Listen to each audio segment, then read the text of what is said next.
Oh, hello, Lorem. Do. Alright. Things are almost... What do you mean?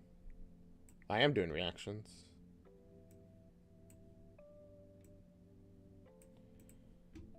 Is there... What, is the stream title wrong or something? I hope not. That'd be unfortunate. Uh-oh. What's... No, yeah. It is. I am doing reactions. Well, a reaction. After this, do other reactions. Okay, cool. You worried me for a second, Lorem. I was like, oh, what do you mean? Am I not doing reactions?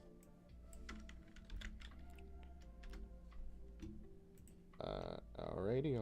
Let's...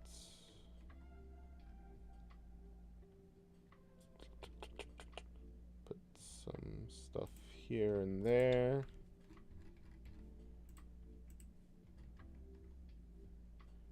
And there. Okay.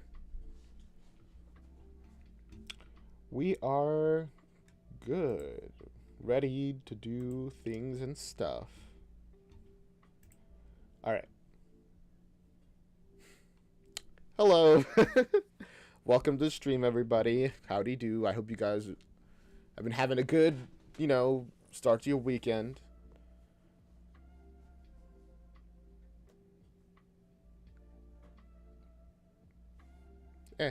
I'll do requested videos tomorrow. Although, maybe not. The musical is well, it's not really a musical. It's more of a play. A Zoom play. But there's only episode 3 to watch. There's nothing else. So that's going to be... and it's... let me pull it up, actually, real quick. Oh, boy. Not sure what that was about. Should be good now. Should not be happening anymore. Very worrying that happened at all, though, to be honest with you. Oh boy. Off to a bad start, I think. But we'll probably be fine.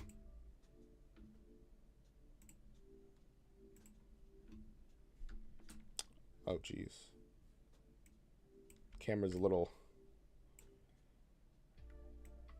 the size of the camera's a little off, I think.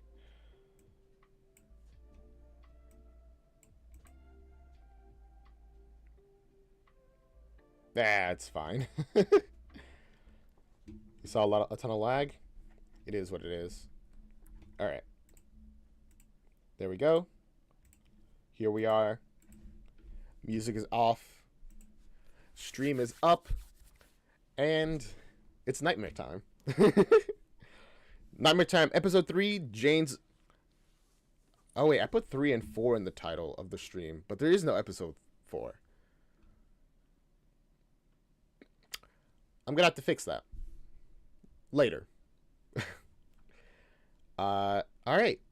So, Nightmare Time, episode 3, Jane's a car, and the witch in the web.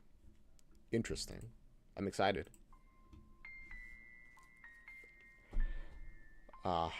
That wonderfully beautiful intro.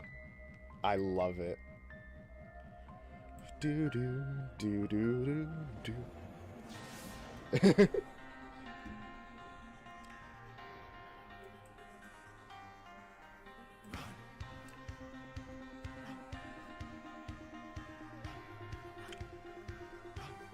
Run.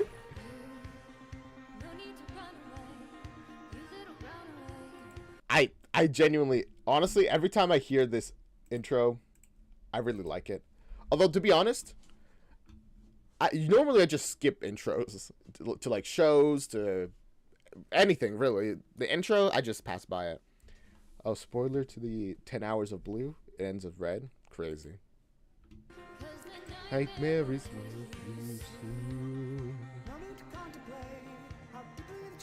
Bro's vibing. Indeed. time, a matter of time. It's all in your mind, it's all in your mind, behind you. Hey, what was that?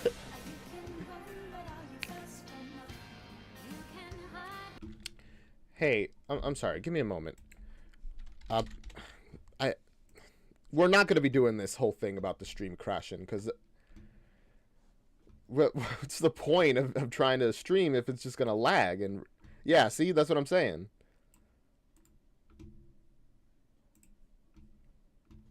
There you go. We should be good, all right?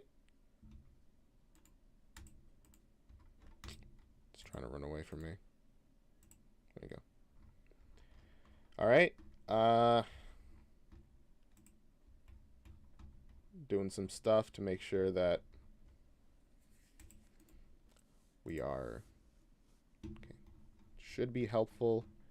Everything should be fine. Incredibly, this one thing just does not close ever. Interesting. Okay. Everything should be lower the quality. I mean, what of this? You know what? That's a good point. Let's bring it down to 720 instead of 1080. I didn't even realize it was on 1080. That might, honestly, that might be it. That might be why the stream is crashing. Thank you, Lauren. Very helpful. All right, now back into this absolute jam.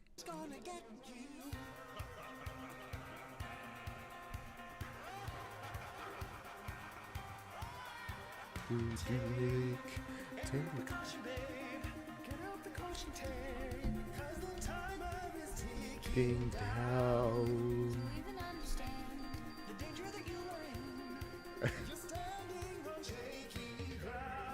Victimless crime, a victimless crime. See alarm. Sign, it's all by design. What was that? Where'd he go? My favorite part.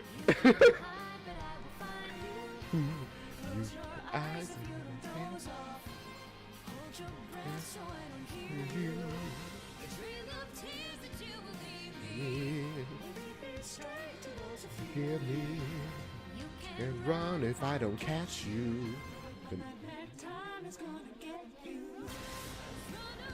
Gosh, just for that animation is worth just watching the intro. It's so good. I love it. I love it every time. I know it's. I'm gushing about it. I gushed about it in the previous stream twice. I'm gonna gush about it again because it's really good. All right, I love it. My goodness. They went so hard on this intro. The nightmare's gonna get you. The nightmare's gonna get you. The nightmare's gonna get you. Can't run if I don't find you.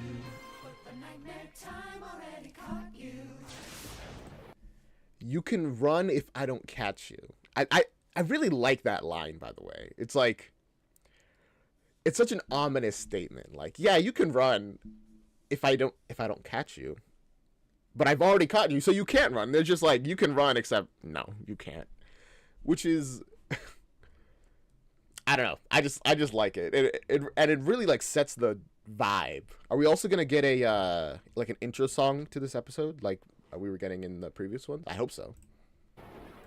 I'm always happy for more Team Starkid music. Jane's a car. Like, she is a car? It's possessive, but it's a car. It's interesting.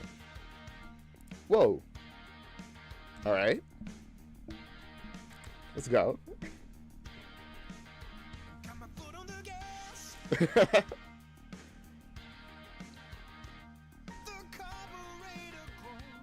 Okay.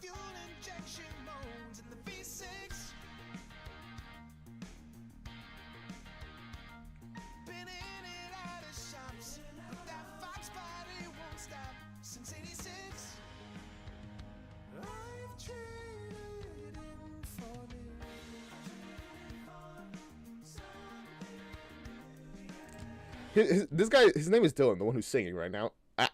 I think genuinely he might be like my favorite singer, male singer in all of them. He's great. I think it's Dylan.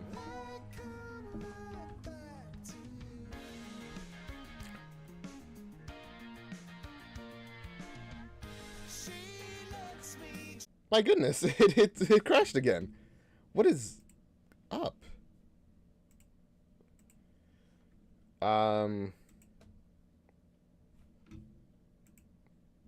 I kind of concerning, huh?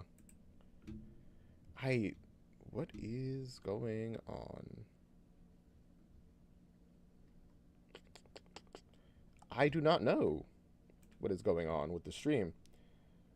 That's really, really annoying. It doesn't seem like it crashed for you guys. It just lagged.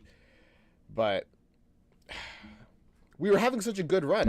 I don't know why this is happening now when before we weren't have any issues. I mean, we had a full week, no problems. Everything was good except the most minor of crashes. And now here we are crashing multiple times while doing a reaction video. I don't know. Let's lower to 480p then. Any low quality is better than a crash, I think.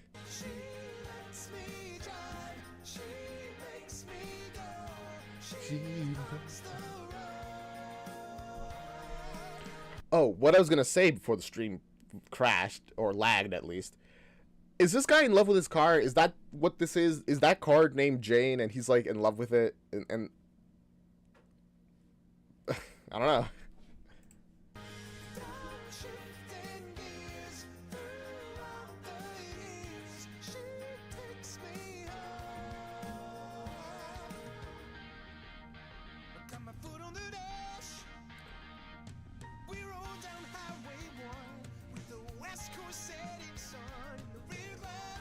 Wow.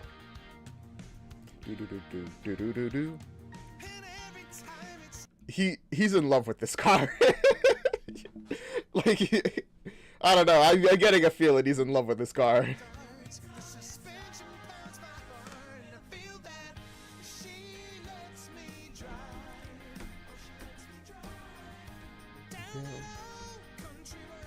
Woo.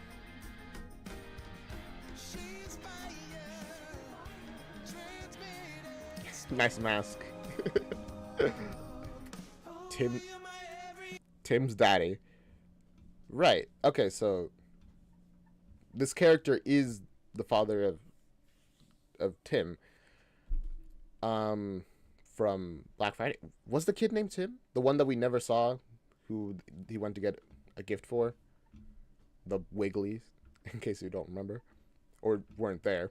Black Friday was a great musical. I reacted to it. You can watch it. Right, his wife died in a car accident.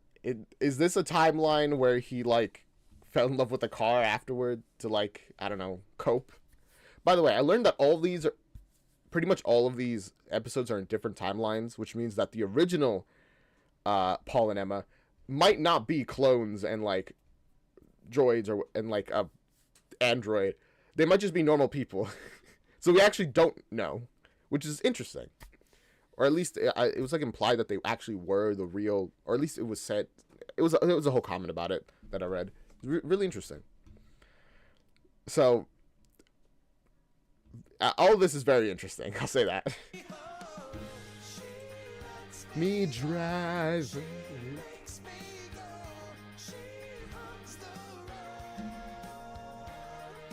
Huh?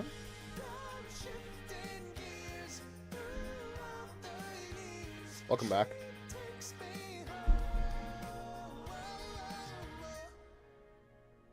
He seems good.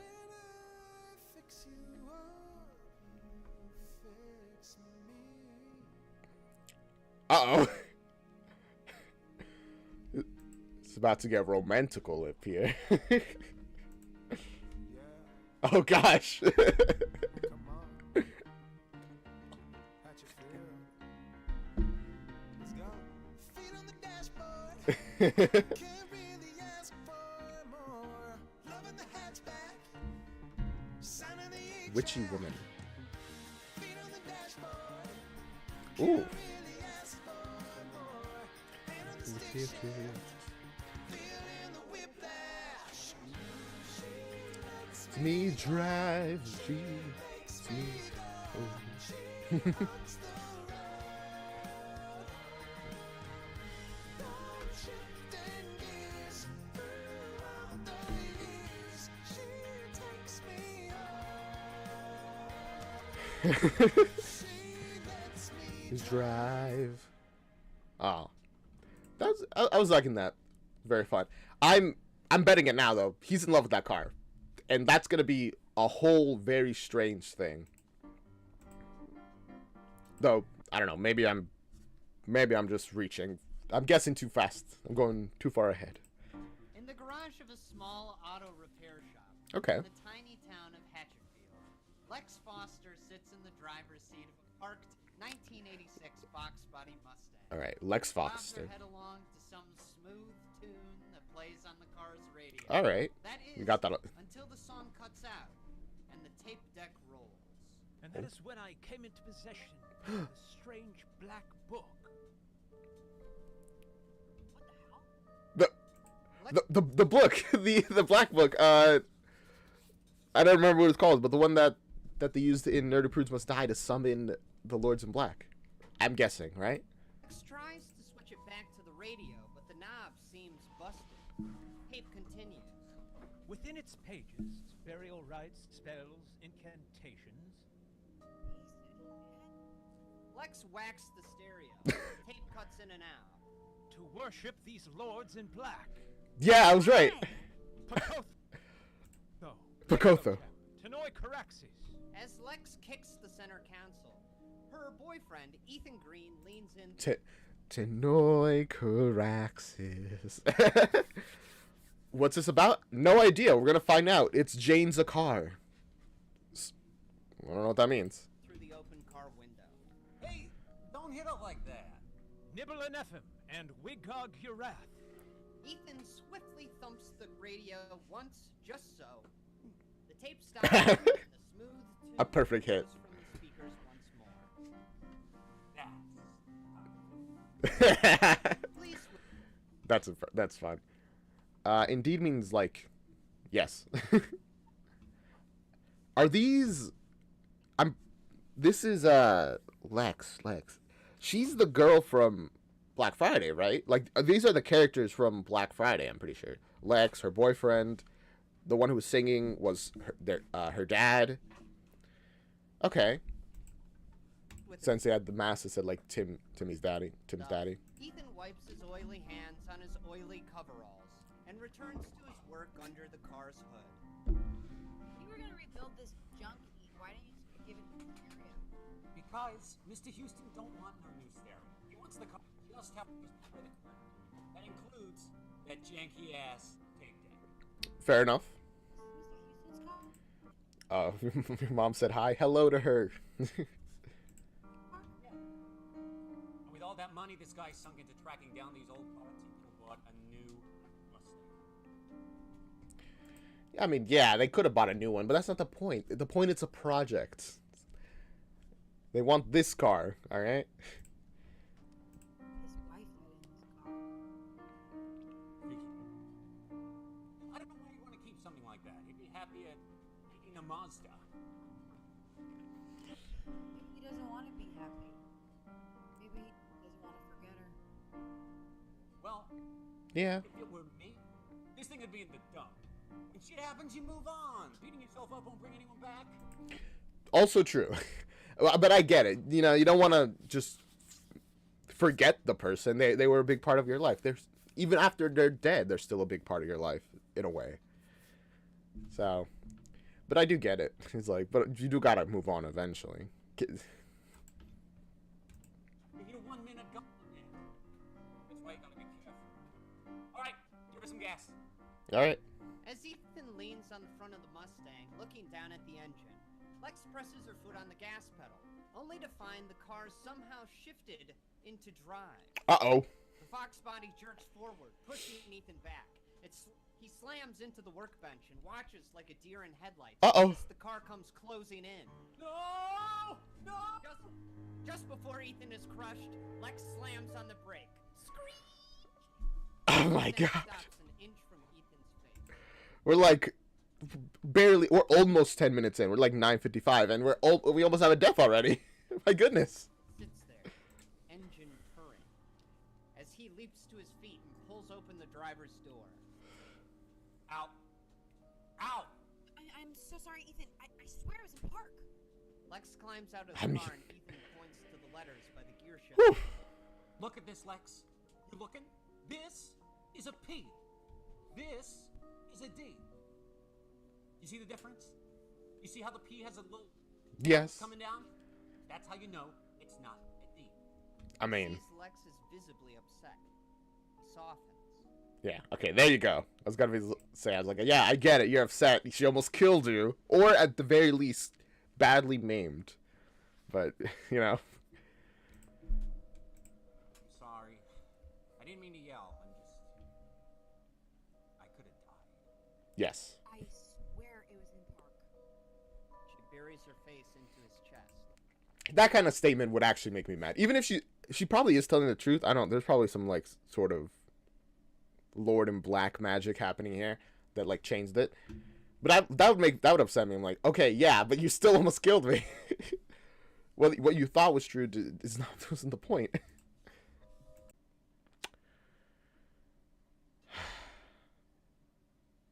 I'm gonna end stream real quick and hope that I can solve. Should I end stream and like just restart it? We're only like 25 minutes in. Cause if it's just gonna keep lagging, that's really annoying. I don't even really know what I can do about it. Because before I could at least have a decent idea of what's causing it, but now I don't even know. All I can do is like this. Okay. I set some stuff up, I changed it. If this doesn't work, then the stream's just gonna... Then I'm gonna end the stream, do some troubleshooting, and then restart it. Hopefully we're good. If we're not...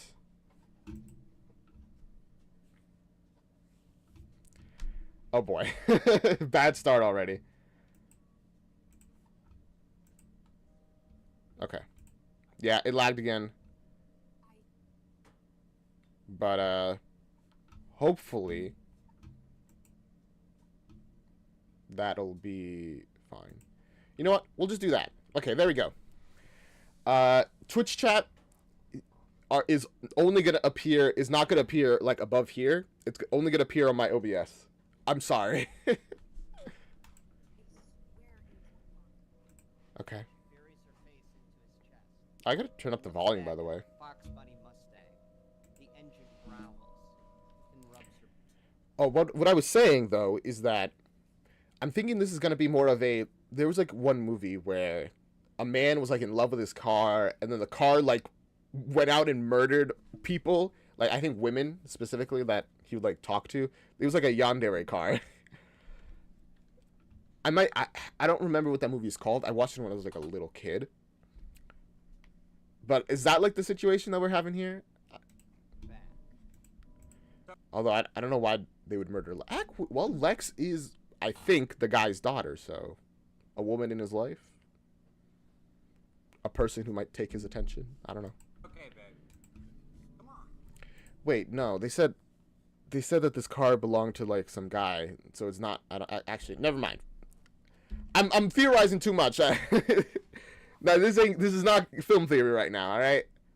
Matt Pat. But anyway, let's just watch what's gonna happen.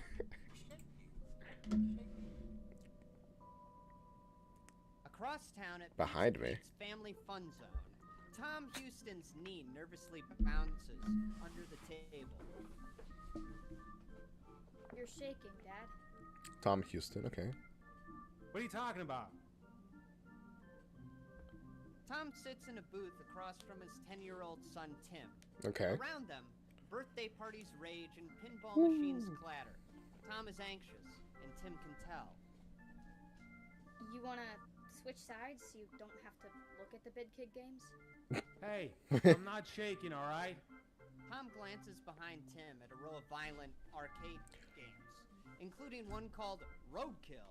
He watches two pixelated Yeah, this is the guy from from Black Friday, whose wife got killed in a car accident. So I can see why he's a little. cars plow into each other. He winces, remembering Crash. Bang. Oof. You know what? Yeah, let's switch sides, huh? They switch. Fair enough. On the new side of the booth, Tom's got a clear view of the entrance. He watches it like a hawk. Tim, I just want you to like my friend. You mean your girlfriend? No, she's a girl. We're old friends. But you are intimate. How do you- Intimate. Do you know what that means? It's what Uncle Paul says. I was gonna be like, how do you know that? Yeah, well, Uncle Paul's a geek who needs to keep his mouth shut. No, Paul. Man, they really don't get along with Paul, huh? All right, she's here. Through the front doors, Becky Barnes appears. She scans the restaurant. Becky spots Tom, Barnes. and waves. Yay! Hi! That's Becky Barnes? I'm glad they also meet in a timeline where, you know, not the whole wiggly stuff doesn't happen.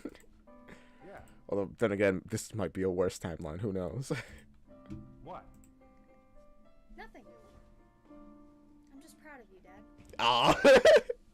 Becky makes her way to the booth, throwing her jacket next to Tom and pecking his cheek. I'm so sorry I'm late. Bridget had her operation today, and the parking here is just bananas. Hi, Tim. I can't tell you how excited I am. I'm at Pizza Pete's with 2 Houston boys. Aw. I'm the luckiest lady in the whole town. With Becky in the booth, the obnoxious teenage waiter rushes to Tim. Oh, is every employee gonna be an obnoxious teenage person? Oh, hey little man, you ready to order now that your mom's here? She's not my mom. My dad's just intimate with her. Tom freezes, blushes. Tim grabs Becky's arm. Imagine being that waiter. It's like, oh, okay. You wanna play Zombie House? Sure. It's not scary, is it? The 10-year-old pulls Becky out of the booth. Over Okay. to the Big Kid Games, leaving Tom to order. Yeah, can we just get a large cheesy Pete and a pitcher of Coke, please? Whoa, okay, slow down, sir. Why? Large, cheesy, Oh my god. and a pitcher of what? Coke. That pause of just staring, just like. that was good. Oh, their faces, yeah. Tom turns But I'm glad Tim and Becky are getting along. It's good. Tim and Becky standing at Tim's favorite machine. Orange toy guns in their hands. On the screen, a horde of zombies bite and claw. Woo! Quick, shoot him! Shoot him. What if I want to help him? Come on, you're gonna die! A smirk creeps into the corner of Tom's mouth. Yeah. Hasn't had this much fun at Pizza Pete since Crash, bang! Video game characters ripped apart by a wave of the undead. Oh, Oof. they got me. Not very good, am I? Just continue. Okay, but I'm really gonna need your help. Man, this place must be like really rough for Tom, I think was his name. Tom, the father of Tim, I guess. Because it's like, oh, wasn't he like a veteran as well? So he doesn't like the guns either. Later that night, Tim is asleep on the couch between Becky and Tom. as some terrible movie plays on the TV. You listen to me, Chris Kringle. Ooh. No one says no to Jacqueline Frost. Chris Kringle. I don't know. Did this episode of Nightmare Time come out before the musical or after? Either way, I'm so hyped that we're getting more of Chris Kringle. Jacqueline Frost. Great. Here comes another song. Yes. Got a cold heart and I don't like Christmas at all. Becky motions head resting on her shoulder. Looks like the movie put Tim to sleep. do, I do, don't blame do, you. do, do, do, do, do. It's awful. I'll take him upstairs. Tom tucks Tim into his bed. Forehead. I'm sorry. I just really enjoyed the Chris Kringle reference. The Deck the Halls of Northville High School has been stuck in my head ever since I watched Black Friday. That's like of all the songs in Black Friday, that's the one that like stuck with me. It was in Black Friday, right? I'm pretty sure. I'm fairly certain. So getting to know even more characters of that show. Jacqueline Frost. Now we know. The last day when live crashed. I just gave up. And starts for the door. He stops when Tim props himself up. Oh. Half awake. Is Becky still here? Yeah, but she's right about to go home. She doesn't have to. Aww. Get some sleep, bud. Back in the living room, Tom finds Becky curled up on the couch, trying to make sense of the movie. It's nice that that Tim latched on to Becky so it's kind of sad as well because like his mom died. He's latched onto her very quickly, which is good, you know, that they're getting along. Sad that like man, he's really missing a mother in his life, I guess. Okay, Jacqueline is Jack Frost's teenage daughter, but Chris is just regular Santa in disguise. Whoa, what? Wouldn't it be better if Chris was Santa's teenage son? Rewind. I really need to know the plot of the story. Okay. Tom finds Becky curled up on the couch, trying to make sense of the movie. Okay, Jacqueline is Jack Frost's teenage daughter. Jacqueline is Jack Frost. Okay, so Jack Frost is a character. Jacqueline is their kid, right? But Chris is just regular Santa in disguise. Which is weird, right? Chris Kringle is just Santa pretending to be a teenager. What? Wouldn't it be better if Chris was Santa's teenage son? That's what I'm saying. Then it wouldn't be so weird when he starts dating Noelle. Who's also a teenager. Very strange. I know she's 18, but still, I don't like it. Yeah. She's 18. Santa's probably really old. Your head's confused. Yeah. This movie that these characters watch is so bad. I kind of love it. Like, I'm obsessed with it. Yeah, but then it would be Son of Santa Goes to High School, and that's like a totally Yeah, Santa Goes to High School is the movie. different movie back. I mean, they could have still called it Santa Goes to High School and then have it be his son. Like, that's an option. Why Santa a teenager? Because all the kids are like on the naughty list, so he has to like figure out what's up with teenagers nowadays. I'm like too invested in the plot of this show that they watch in this movie that they watch in universe. We're just going to move on. You're right. So you want to call it a night? We could. Or I could stay. You could stay. If you stay, you'll be here when Tim wakes up, and he'll start thinking of you in a certain way. I don't know if, I don't want to put that on you if you're not ready. Ah. Tom, I was with my ex-husband for 15 miserable years. If that time with him taught me anything, it's that I don't want to waste one more second being unhappy. Oh. I want to be here when Tim wakes up. Every time he wakes up. Like, smile. The question is, do you want to be here? Do you? She touches his face, searches his eyes. That is the question. Do you, Tom? Do you want Is Tom ready for that? me here? Becky Barnes, I want you right here. Tom. Yay. They embrace. Between passionate kisses, Becky asks, Should we turn off the movie? Nuh-uh. Let it play. Tom and Becky fall onto the couch and make love to the sounds of Santa Claus's going to high school. All is right with the world. in every universe, if they come back together, it's through Santa Claus is going to high school. That's hilarious. A few days later, in the early morning, Tom stands in Tony Green's body shop, looking down at his fully restored 1986 Fox Body Mustang. Wow. There she is, just like new. Well, as new as a 33-year-old car can be. Hey, Tom. You all right? Huh? Yeah. I'm sorry. She's just so beautiful. That didn't seem like. Yeah.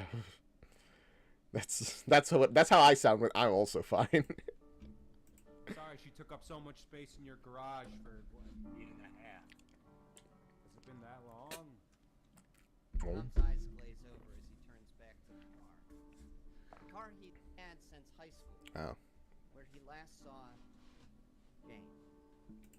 That is a while. It's like a year and a half. Is that what he said? Wow. Tom. A buddy of mine is a collector of vintage automobiles. He'll give you a good price if you don't want to. Take care. No. She belongs with me. That car meant a lot to Jane, and, Hey, pals. It's all right. Okay. I can't imagine losing someone like that. If anything happened to my boy Ethan, I don't know what I'd do. Look, why don't you come inside and, thanks, Tony. I'll see you around. Oh. Tom climbs All right. into the car. Fair enough. Revs the engine. He waves as Tom speeds off. Dang. Not long after, See, this is kind of why I was like, is he gonna be like okay with Becky staying? Because he's like, he seems to be trying to move on, but also he's holding on really hard to this one thing that like connects them, which is the car that she died in. So. Tom sits behind the wheel with Tim in the passenger seat. The town outside blurs by as they roar through the streets, en route to drop Tim off at school. Tom glances over to find his son staring blankly out the window. Last time Tim rode in this car, things did not end well. You don't say. You okay? Yeah. We got the car back. 1986 Fox Body Mustang. She's a classic. You know, in a few years, if you're really good, this could be your car. What do you think of that? I don't know. Tim goes back to staring blankly as they pull up to Hatchetfield Elementary. Yeah, I figured Tim doesn't really like this car too much. All right. Have a good day at school, huh? I'll pick you up at 4. I think I'll just take the bus. Oh, Okay. yeah. Definitely does not like the car. Comes out and heads for the entrance. Tom's about to leave when beep. The car horn honks itself. Tim runs back, grabbing a paper sack from the back seat. Forgot my lunch. Thanks, Dad. Tim's off again, leaving Tom. The car is possessed by the spirit of Jane. I figured it out. I got it.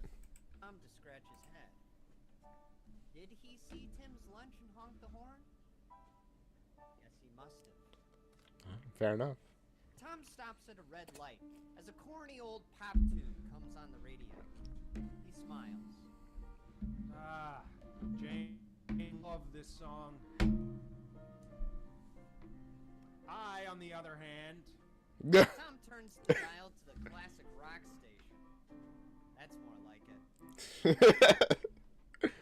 That's fun. Yeah. The light turns green, just as the stereo switches itself back to Jane's pop song. Oh. Huh. It's funny. I knew it. I'm very confident Jane is possessing this car. The garage door clanks open, and Tom pulls the Mustang into its old parking spot. He turns off the engine and sits there for a moment. He runs his fingers down the side of the steering wheel, fine. I missed you. He turns to the passenger seat, this time not talking to the car. I miss you. So this is why he was caressing the car so much in the song. He's not actually attracted to the car. Fair enough. Although, if Jane is possessing the car, then I guess technically, yeah, he still is. Whatever. He chokes down the lump in his throat and starts into the house. As he shuts the garage door and turns out the light, he hears, I miss you too. He whirls around, but there's no one there. Just the clutter and the cobwebs. Uh-oh. The next day, Tom tears through the selection at a local bookshop. And that's the thing. You see, the thing about ghosts is that they don't let you move on. They're ghosts of the past, literally or figuratively. How are you supposed to move on if you think there's the spirit of somebody is there, you know? It's in your car or just in the building. Worried he might be It's like you can't move on if they're still in a way still there. hearing things. He's just looking for a few basic answers. He's flipping through pages when he's interrupted by a bright, smiling face. Hey, Oh. stranger. Fancy meeting you here. Ah, hey, Beck. I was just picking up some books for the kids at the hospital. Ours are getting a little ratty. Oh. What you reading? No, nothing.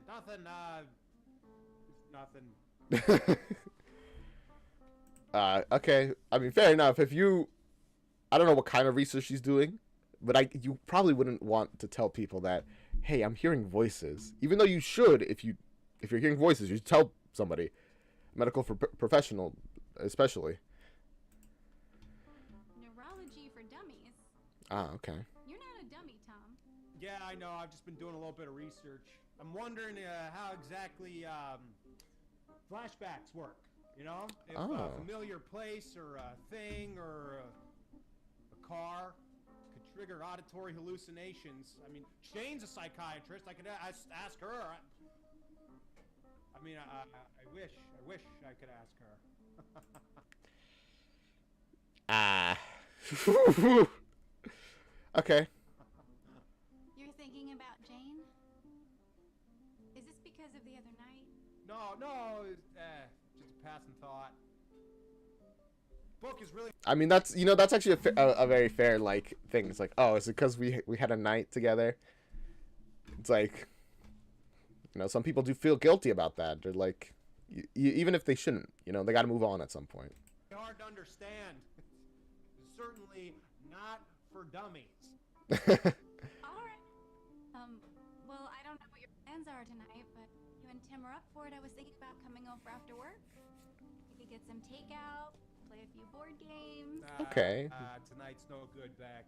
I just got the Mustang back. He points to the car parked outside the front Okay. window.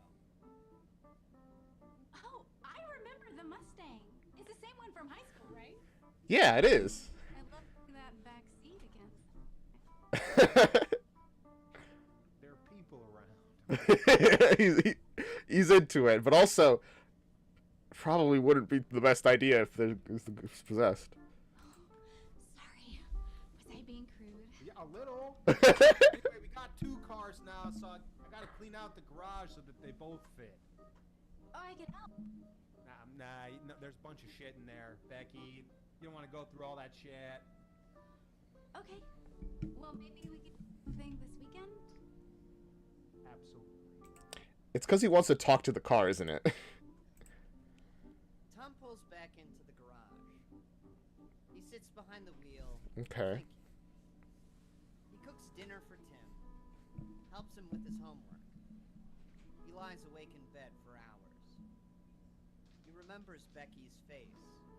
Pizza Pete's. Tim's laugh. That night. Yeah. Jane. He can't go on like this. He gets out of bed. Looks in the mirror. So what's he gonna do? Tom, what are you doing? What the hell are you doing? Okay. He goes Fair enough. through the house, collecting Jane's things.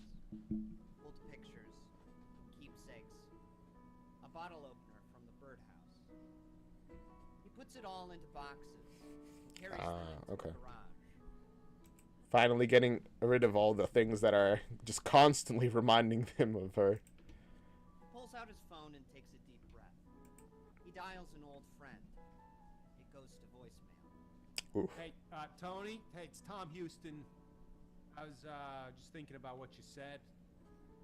Just curious how much your buddy would pay for the Mustang. Yeah, give me a call back whenever you like. You know what? That's actually like a very reasonable response. It's just like, okay, clearly I'm having like auditory hallucinations. I'm holding on too much. I have a future with this person that I potentially love. I'm not gonna throw it away just because I'm obsessed over a person that, as much as I love them, is gone. Now, unfortunately, there's a ghost in the way of all that. Hangs up, sighs, and starts inside until I thought you missed me, Tom. Hello? Who's there? Have you forgotten my voice already? How many thousands of times did I whisper your name? Tom. he realizes where the voice is coming from. Where's it coming from? The Mustang.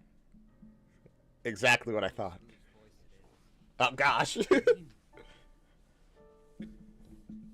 You're dead. The car's headlights flash. Horn honks. Wrong. Honk. I'm not dead, Tom. I mean, I'm a car. that delivery. I'm not dead. I'm a car. I mean, yes, I guess. Surprise! I was trying to be subtle, to give you your space. I know you startle easily. Come on, really, Tom? Sell the Mustang? Is nothing sacred to you? This can't be happening. Oh my god. I know you're shocked. So am I. I honestly can't even believe that you would consider selling the car in which I was driven to the hospital to give birth to our son. I mean, fair enough, but also, wow. I mean, I feel like it was a pretty reasonable. You have a lot of memories in some certain cars, but eventually you got to move on. It's like, oh my god. I wasn't gonna sell the car. I was just curious what the guy was willing to pay. He was gonna sell the car. So, there's a price tag on all of those memories? On our life together? On me? You're just gonna box me up and stick me in the garage with all the other shit? I've been gone for what? A year and a half? Look at how much shit has built up in here. How is this possible? Good question. How are you a car? Reasonable. Really? You're seriously asking me that question? Yes, I feel like that's a really good question to ask. It's kind of like the most important question to ask. Do you know? If you do, please tell us. You don't pay attention to anything, do you? No wonder we crashed.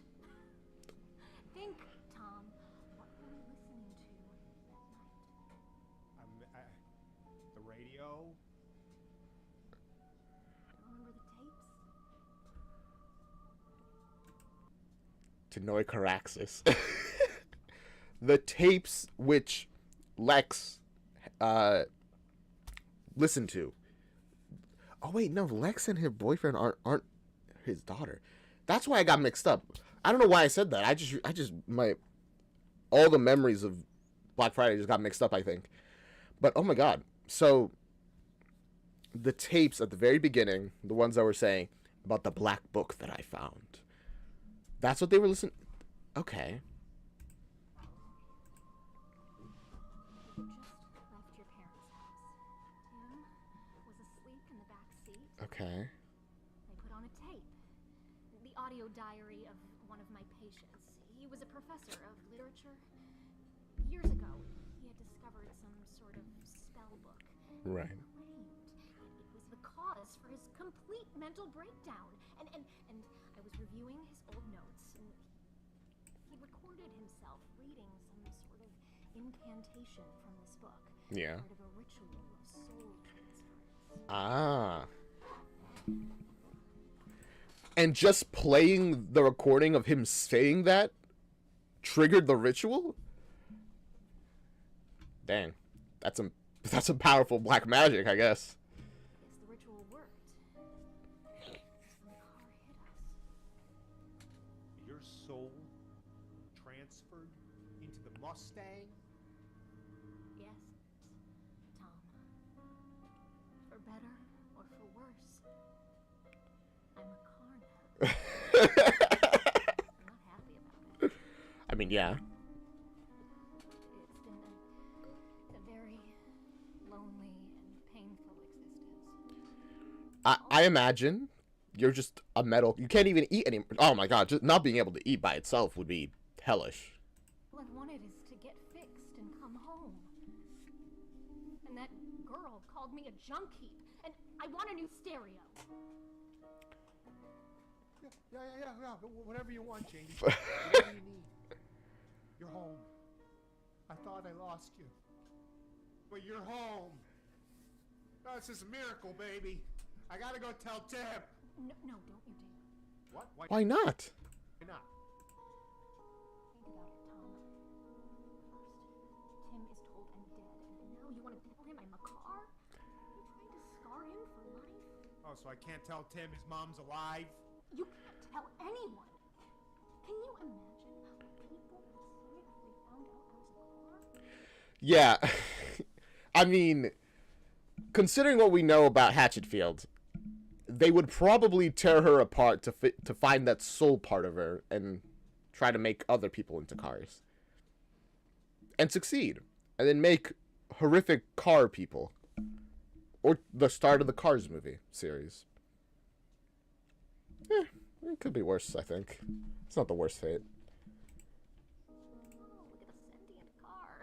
He would put me on display in some sort of traveling auto show, and I have no interest in that. Hold on, so I'm supposed to keep this a secret for my whole life? Calm down, Tom. I have a plan, but I'm going to need your help. I have a really bad feeling about this plan already. You hadn't even said anything. Here, get inside me. Let's go for a drive. A very odd statement. The sun comes up over Hatchetfield, and the town goes about its daily business. But one you can say to your wife either way, I guess. Tom and Jane drive downtown, where Or people meet she can say and enter whatever. coffee shops, clothing stores, and offices. All right, Tom. Take it slow up here. Onto Main Street. Slow down. Let's just cruise. What's Look at all these people. Coming and going. Look at these women. You see them, Tom? Yeah. Do you find any of them attractive? No. ah? Okay. All right. Let's try the beach. I see. The idea, they're gonna do a soul transference from the car back into somebody else. Okay. That afternoon, Tom and Jane are parked by the beach near Starry Cove, watching people sunbathe and play volleyball. One woman catches Jane's attention. Okay, there. See her in the pink bikini? What do you think of her, huh? I don't know. Come on, Tom. This isn't rocket science. You know, is she your type? No, Well, why not? because she's not you. Oh, bullshit. To be fair, he's answering this type of question the way most people expect it to be answered. Be like, oh, no, they're not you, so they're not really that attractive. Which is messing up her, like, whole thing. She wants to find somebody and then just murder the heck out of them. Look, okay, sorry. I know you were trying to be sweet, but I'm not going to get upset with you. I just want to know which of these women you could see yourself sleeping with. Hey, Janie. Is the story so far? Simply put, wife dies, possesses car. While he thinks his wife is dead, becomes depressed. Has a son. Well, they had a son already. He has his son. They meet. He meets an old love of his from high school. They get together. And then as they get actually together, the car gets fixed. Comes home. Turns out, wife possessed the car. And now I think the wife is trying to get a new body back. Can't do this. I'm at the beach, sitting in my car, looking at all these women. I feel like a creep. Do you want to go to the mall and look at women there? I want to go home. All right. I'll make this easy for you. Okay. The one with the clipboard, asking for donations. Tom surveys the boardwalk and spots it's her. the woman Jane's referring to. You mean that Greenpeace girl? Yes. Okay, I'll start. I find her Okay. very attractive. I like her hair. I like that she cares about the environment. Okay. I bet she is a vegetarian. I like her. I'm feeling her whole earthy vibe. Huh? Okay. So she's trying to lead him into this question without, making it obvious that, hey, we're gonna kill this guy. We're gonna take this girl's body. Because she knows, I guess she knows that he'd probably be like, what? No, let's not do that. I mean, she's pretty. Is that what you want from me? So, we're in agreement. Huh? Yes. Okay. Is there anyone else you prefer over her? No. Not really. Yes, Becky Barnes. Good. Okay, so what's your point here? Tom looks back to the Greenpeace girl. After being ignored by passers-by for hours, she throws up her arms. Oh, she's giving up. No charity here. Yeah. Never gets any help. Probably to the farmer's market. She's smart too. I like that. All right, Tom, follow her. Okay. Okay. The engine purrs as Tom follows the vehicle into an empty street between the beach and Oakley Park. Oh my gosh. This Oh, she looked back at us. Don't worry, sweetie. Nothing to see here. Oh, she's noticed.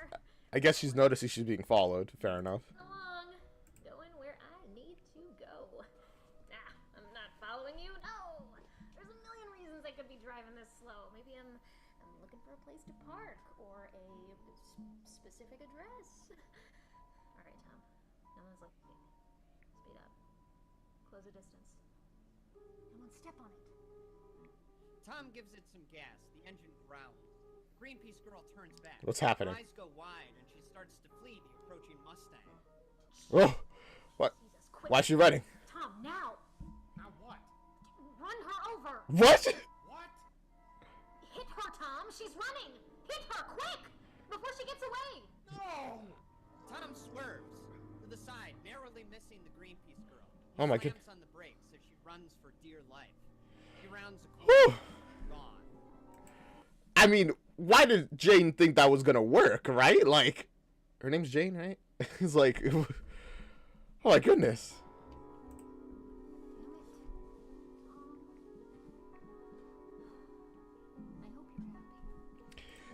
Was Jane like this before, or did becoming a car like mess her up? I mean, Lord in Black magic, so probably messed her up, but still. Why, Janie? Why did you want me to hit her? How else am I supposed to get a new body? What? Think about it, Tom.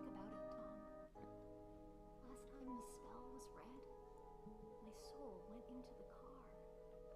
And I've queued up the tape to the transfer ritual. And since my body is gone, Okay. I have to put my soul into a new body. What? You thought we were just scoping out chicks for fun? Jane, you're talking about killing somebody. Yeah. No. Yes. No, I just want to give the body and the spirit a shock. You know, just bond a little bit. Would she get put into the car if the person gets run over? Still, you'll get charged with like vehicular manslaughter. You have to go to the court, you know, even if it is ruled an accident, and be like, oh my god, I'm so sorry. You have to explain, why did you run them over? What happened that you like didn't see them, or like, I mean, I guess you could lie, but like, how well is that gonna go? If there's any evidence that implies that you did this on purpose, going to jail.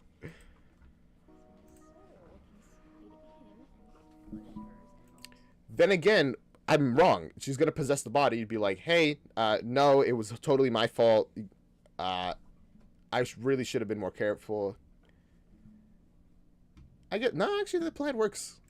Plan works. I don't want your soul in some body of a random woman I don't even know. But that's weird. I'm sorry, Tom. I completely forgot to consider your feelings in all of this. You're right. I'll just stay a car forever. I'll drink gasoline and go in every 6 months to let some strange men change my oil. All right. That would be weird. Do you think she can taste the gasoline? Does it taste bad? Tastes as good as it smells? Don't drink gasoline. Don't smell it too either. It's actually really bad for you. But All right. If this is what it takes to bring you back, I'll do it. I mean, I have to. But can't it be someone who deserves it? What about Linda Monroe? What? Do you find her attractive? You know what? No, let's sleep on it. It's late. I'll drive us home. The sun. Yeah, here's the thing. It has to be she doesn't want to be in as anybody. She wants to be in a body that at least pleases him. But I imagine the ones, oh no, you can probably think of some people that he doesn't like that are objectively good looking. But then you have to get over the dissonance of looking at somebody that you dislike, but actually they're somebody you do like. Ugh. Goes down as they pull into I read a worm fanfic about that. garage. Tom turns off the engine and they sit in silence. After a moment, Jane says, Been thinking about it, and you know where we could have looked for a body? Where? St. Damien's. You know, the hospital? Why? Isn't that where your old friend works? Ah. Becky Barnes. I haven't seen her since, Yesterday? In the bookstore? Yeah. The car was there. Uh-oh. How did you... You two looked really friendly. Oh, well, she's an old friend. An old girlfriend. You know I'm not the jealous type, but I've had a lot of time to think while I was being repaired. And I I know you loved her a long time ago, but is there any part of you, any small part, that was glad I was gone so you could be with her? Janie. No. I'm just hurt. I'm scared. And I'm a car. You know, the thing is, I'm not sure. Her emotions seem genuine, but also manipulative. Like she's being, I don't know. I feel very conflicted about this, but also I don't want her plan to succeed because Becky, I like Becky. She's nice. She works at a children's hospital. Like, what more can you get? Hey! You may be a car, but you're still my wife. Now what can I do? Kill Becky Barnes.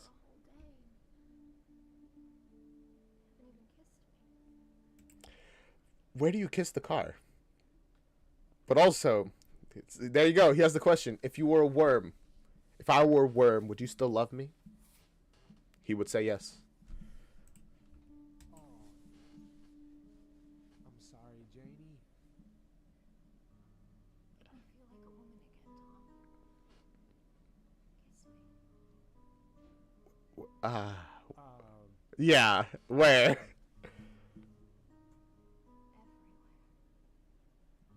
Tom complies. He starts kissing the car, everywhere he can think to. I hope. Dashboard, the door handles, the steering wheel. Is that good? Yes. Tom, take your shirt off.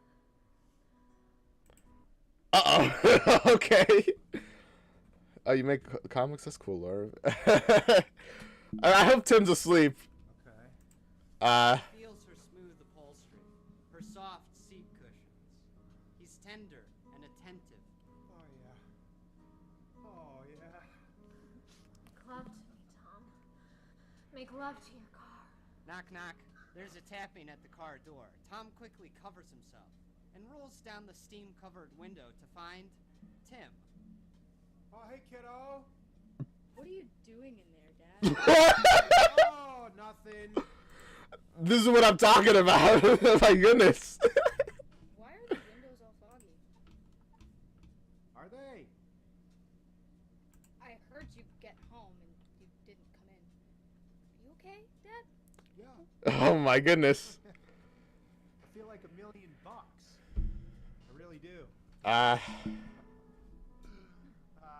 You know, the two of us have been through a lot Okay. together. Been through a rough patch recently, but I think things are finally starting to turn around.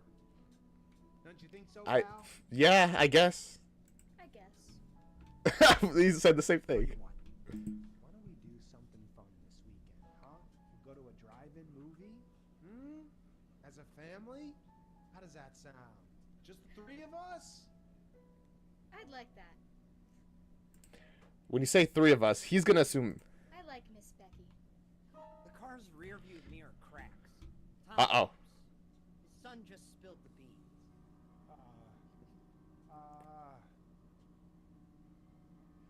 No one could ever replace Mom, but Becky's really nice. Gosh, he's making it worse. Day's over. She makes really good pancakes.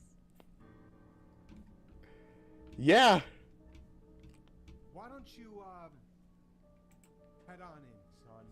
Oh, okay. Dad, you coming too? I hope so. We'll see. Okay. It sounds like Dad's being real weird today. And, oh man, he's gonna be... I was gonna say he's gonna be sleeping on the couch, but... She's a car. I don't know how she can enforce that. Tim heads inside. Tom struggles to think of how he's gonna get out of this one. Hey, Jane, let me explain why Tim is confused. When I said the three of us, Shut I up! meant the three of us. Shut up. I want the truth out of you, Tom. What the hell is going on between you and Becky Barnes? Now? Well... Ever since I found out you're a car, I mean, it's over with her. What's over? Yikes. Nothing. I'm not stupid, Tom. I'm a car. And I understand that you thought I was dead. I get that. Yes. Given time, I can learn to forgive you and your infidelity. But it's gonna take a lot of work on my end. Wow. Things are getting really, really complicated. Yeah, I'm sorry. Thank you, Jane. So I'm gonna need you to do some work as well. And I don't want to hear any whining. Next time I tell you to run a woman over. Are we clear? Crystal. Oh boy. He. Why? Where are we going? To Becky's house. You're gonna end this nothing that's been going on behind my back seat. Behind my backseat. That's funny. The moon hangs in the night sky. A cool mist covers the I'm so curious about how this is gonna end, because the last time we had a sort of semi-similar thing where it's like about replacement.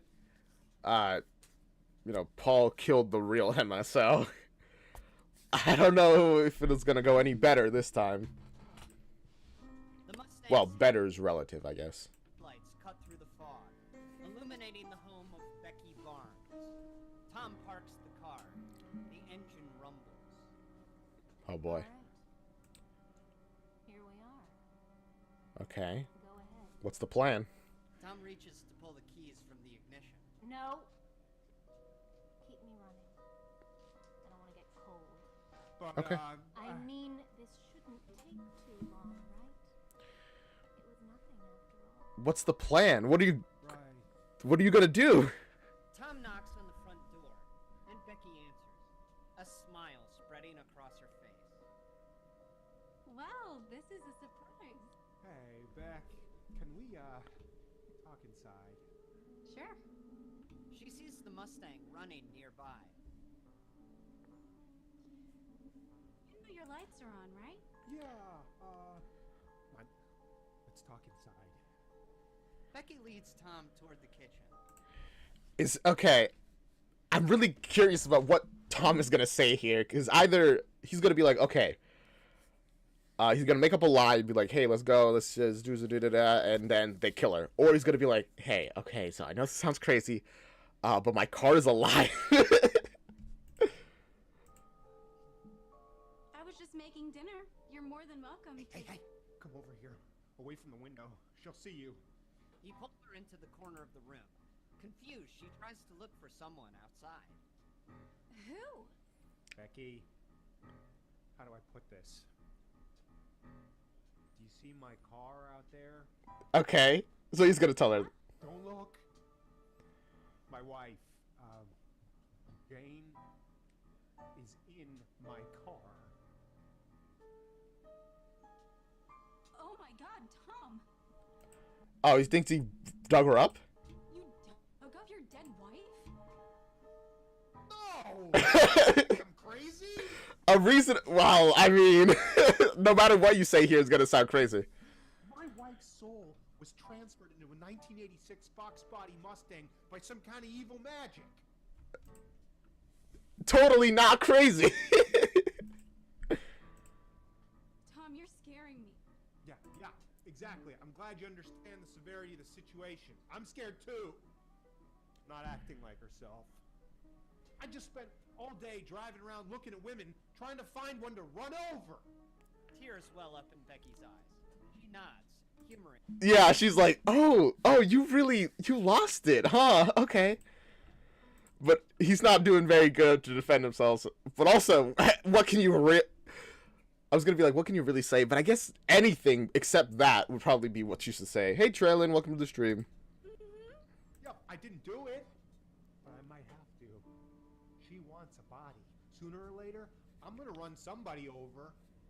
That's why you have to stay away from me, Becky. Stay far away.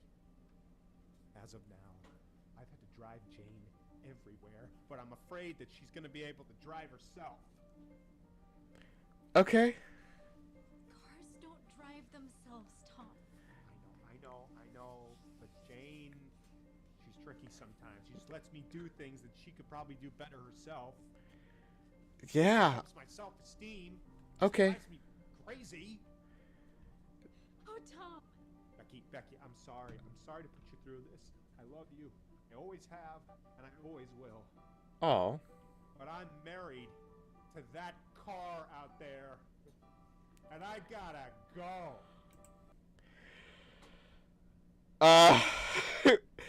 Wow. What a... How do you even react to this? To like hear these words coming from a person that you were dating. You're like, oh, okay. Tom heads for the door. Becky tries to stop him. Tom, I don't think you should be driving anywhere. I think you need some help. Let me call my friend at the hospital. Goodbye, Becky. Oh. He leaves. No. Closing the door behind him. Uh-oh. Back in the car, Tom exhaled. There. It's done. Good job, Tom. Thank you. So also, it's a good thing that he mentioned that she's not acting like herself. So now we know this like kind of manipulate. Well, no, not kind of. This definitely manipulative Jane is not what she actually is like. This is like Lord in Black revived version of her, which is interesting. Now let's go home. He tries to shift into reverse. She doesn't want to just leave. She needs a body.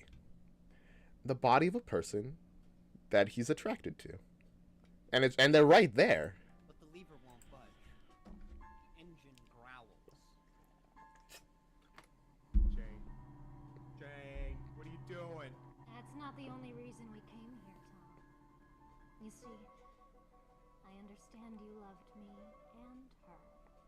You're a man, torn between two women. Uh-oh. And that's torture. I'm going to end that pain, Tom. That's one way to end it, I guess. It's just like, well, now there's only one, and they're both, and it's both women. Oh God, everybody cut. What did I see you, Lauren? For both of us. Beep, beep. The horn honks on its own accord, drawing Becky out from inside the house. She looks toward the Mustang and starts for it. Tom? Tom, please don't go anywhere. Uh-oh. See? You don't have to choose. You can have us both. My soul in her body. Janie, don't do this. The Uh-oh. engine roars. The tape deck switches on. From the car speakers, the audio diary of I want to hear former what's gonna play. starts to blare. I will now read from the ritual of soul transfer. Let's hear it.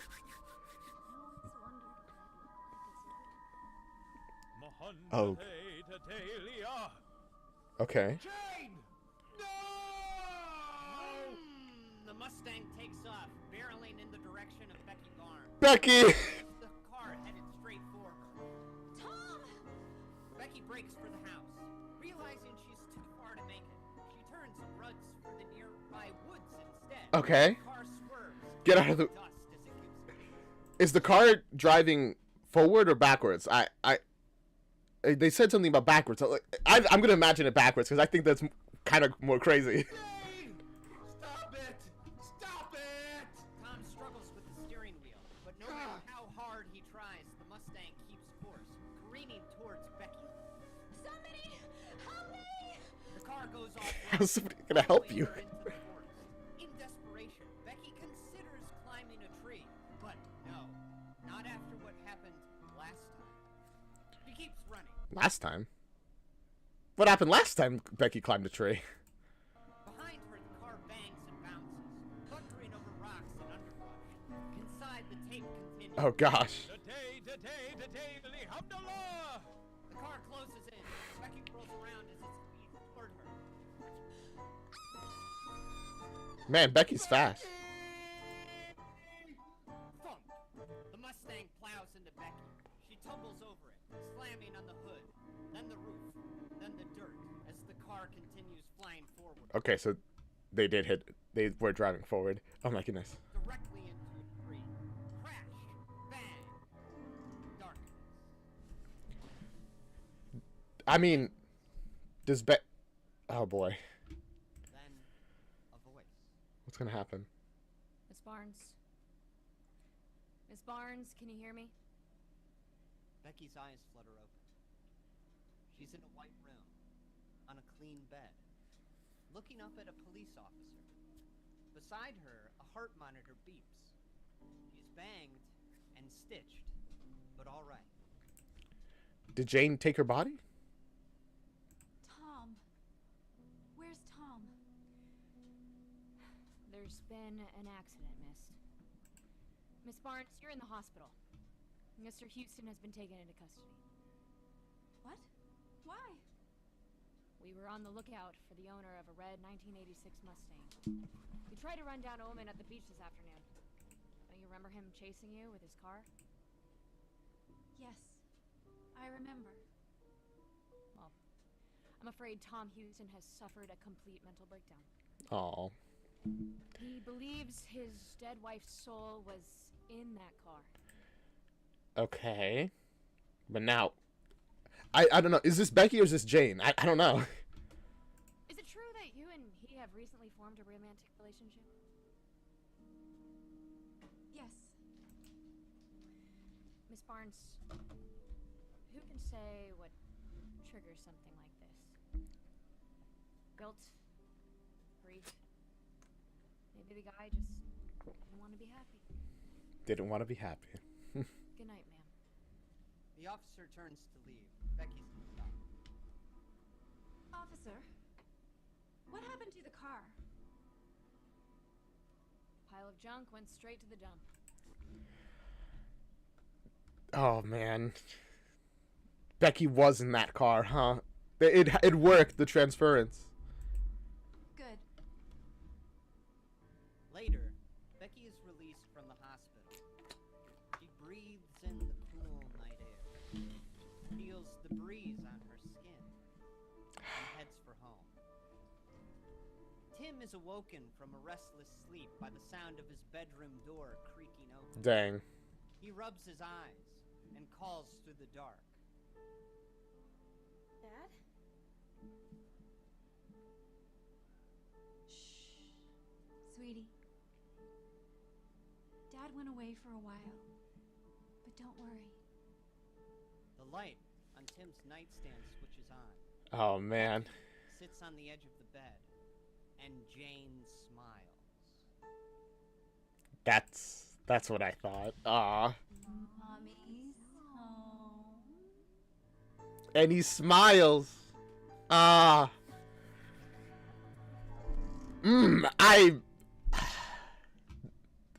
I think that's the saddest ending so far, honestly. Like, of all these Nightmare Time stuff, I think that's genuinely the saddest ending. Because Jane comes back, and he just ruins everything. Man. And then she wins in the end, and everyone else loses. I'm really glad that there's, like, multiple timelines, because that was just depressing, man.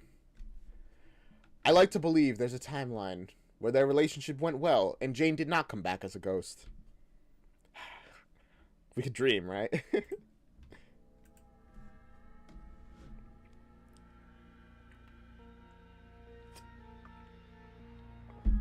But I guess we're just moving right into episode 3. The Witch in the Web. Okay. Oh boy. What's this one about?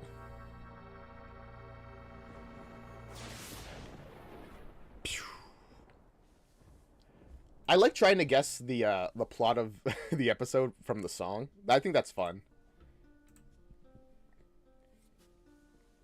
Okay. The witch in the web wants power. Oh. Power over you. This is Lex's sister, isn't it? The web. Didn't she have like a spider imaginary friend? On the heights of her lonely tower, she flies at the early dew. I can hold her just for so long. In the web I spin and move. Okay. But a witch is a witch if you allow her to have power over you.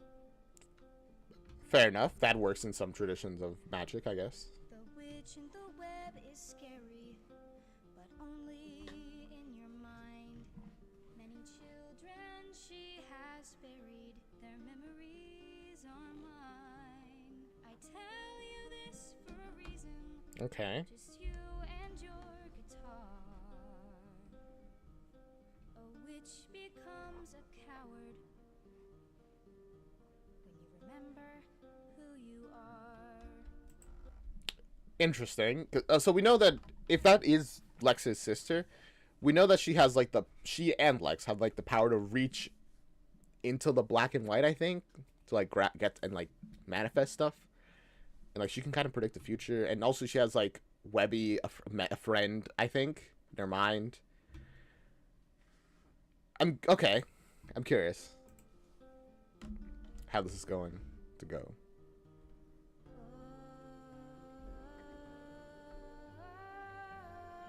Good song too.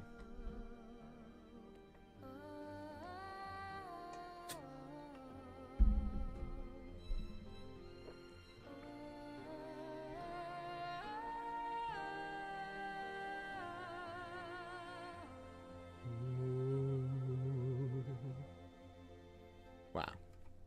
It's beautiful so far. Do do do do do do do do. Witch in the web is ancient. That means I know her well. Okay. She certainly tests my patience from her black and white self. I can throw away the Black and keys white. now, but that's not me, oh no. See, a witch is a witch for a reason. Okay. Till you let her go. I'll be honest. I'm not sure. I was gonna like. Excuse me. I was gonna try to make like a prediction, but I have no idea in what direction this is gonna go. The door to Hannah Foster's room bursts open, and her mother, Pamela, comes storming. Yes, the junkie. Nanners, you got any idea what time it is? Hannah stops strumming and looks up from her ukulele. Oh, was she doing that song like there in her own room? Okay, that's interesting.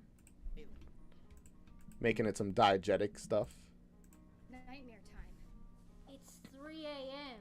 I got a date Nightmare. She said it. She knows. bright and early with my future husband, so shut up. Pamela rips the instrument from Hannah's hand. Oh. Oh! Bad girls don't get to keep their real guitars. Pamela hobbles Hmm. through the doorway on a broken foot, her heavy Oof. cast dragging beneath her. Pamela. Stops her, pleading. Pamela does not seem like a good mother. Please. Then again, it's also like really late. I have to keep singing or I'll forget the songs. Pamela slams the door behind You her. can't write it down? I mean, I don't know if you have paper or a phone or anything to write it. Defenseless and alone, Hannah lays back on her beat-up old mattress, pulls the blanket over her head, I love and it. waits for the nightmares to come. Ah. The next morning, Pamela plants herself in front of the TV as her favorite show begins. This is Morning Cup of News with Dan and Donna. Yay, Dad and Donna, they're back. Hello again, Dan. Ah. That's why she likes the show. Okay, cool. I'm gonna marry you one of these days, you beautiful bastard. Until you get a load of me. Hey, Nanners, bring them beers in from the icebox, huh? Hannah stands in the kitchen nook of her mother's rundown home, exhausted from another restless night. She grabs a half-drank six-pack from the fridge. On the TV, Dan Reynolds flashes that winning smile. Good morning, Hatchetfield. This is What wild news are they going to give us? I hope it's something insane. Something like the Hatchetfield squirrel. Dan Reynolds. And I'm Donna Daggett. As leaves fall and the jack-o'-lanterns light up, we know around these parts that can only mean one thing. Yeah. Just a few short months until the Hatchetfield Honey Festival. That's amazing, Donna. Okay. Honey Festival. You're amazing, Dan. Hey. She's so parasocial, man. My goodness. Hey, Nanners, I want to be alone with my man. Go play outside. Oh gosh. I don't know. Go find some dog turds or something. Here, knock yourself out. She tosses Hannah a beer from the sixth. No. No. And heads outside. Pamela turns back to the TV. Terrible mother. Melts into the recliner. All right. Where are we going today, Dan? Oh my goodness. Outside, Hannah sits on the metal steps to her front door. She stares out into the Hatchetfield woods. Hannah's just gonna start like drinking and just like, all right. Forest that's bordered her home all her life. Ooh. Lately, however, something has changed. Almost as if the witchwood itself has woken up. It's calling to her. She cracks open the beer and takes a swig. She is just drinking it. It's awful. Hannah looks up to a tree. She nods to it awkwardly, like a wallflower at a school dance. Why? So, what's your name? That's so sad. She's like, all right, well, I'll just make conversation with the tree, because what else do I have? Oh, man. My heart. That's pretty. Huh? It can't hold who? Or is she actually communicating with the tree? This is Hatchetfield. I have no idea. It could be really either or. She's either genuinely talking to a tree, or she's just like has an overactive imagination. Hannah leans closer to the tree. What's it saying? Trying to hear what it's saying. But its voice is drowned out by vroom. Ah. Hannah looks to find an old station wagon pulling up beside her trailer. From it emerges Douglas Keene, aka Duke, the social worker assigned to assist the foster family. This song is like, is this just what plays when any sort of government official is here? Like the police, the FBI, the caseworker? He sees the girl talking to a tree. Hannah? Hiya, Duke. Hey, darling. Just came to check. What you got there? He points to the can in Hannah's hand. Knowing she could get in trouble, she decides to play dumb and shrugs. Where did you get that? Mama? She inside? No. Did she tell you to say that? Oh man, this is rough. Dang. Let's go have a word with her. Inside, Pamela is also playing dumb. Oh, thank you so much, Mr. Keene. I cannot believe Hannah would just steal one of my beers. That's like being a caseworker on a situation like this must be so rough, man. It's just like you know they're lying. They know that you know. But if no one says anything, what can you really do? You better than that, young lady. If you're gonna drink someone's beers, you gotta throw them a few bucks. There just seems to be a pattern here. As Foster, first Lex gets caught with your pills, and now Hannah with your alcohol. Lex with her pills, Hannah with her alcohol, and both of them are Fosters? Interesting. No, Duke. I gotta make it so hard to be a single mother, huh? Only had a man around to help me. All right. She's just really trying to just get any man in her life, I guess. Interesting. I mean, she does have a bad leg, so maybe that. Yeah, I don't know. Look, you're not gonna be holding on to Hannah at all if this keeps up. Oh. You wanna lose her, like you lost Lex. Don't get my hopes up, dude. Dang. It's not a joke. My goodness. I found Hannah talking to a tree. She needs to be mentally engaged with something. Their last name is Foster. That makes so much more sense. Oh my god. Also, hello Celine. Welcome to the stream. You know what? That makes a lot more sense. Where's your ukulele? Just, you know, caseworker and Foster and all that made me... Okay. I understand now. Thank you.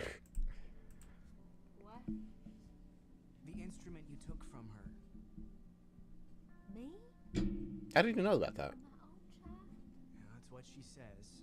Well, we have already established that she is alive with turds.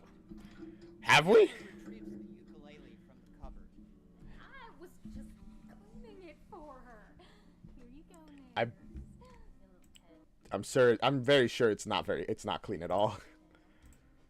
Hannah sees the instrument. A look of concern washes over her when she realizes. That's not mine. Yes, it is. It's wrong. No, it ain't. Just give Hannah her ukulele. What do you mean it's wrong? You think I got money for 2 of these? This thing keeps me up all night. She won't stop just playing. How am I supposed to get my beauty sleep? Why is that not hers? Did she like sell it? Like the original? No, then why would she have a second one? Don't play past 9, Hannah. With the instrument returned, Duke heads for the door. He's stopped when Hannah explains. It's the wrong color. Mine's white. What? In her hands, Hannah holds a black ukulele.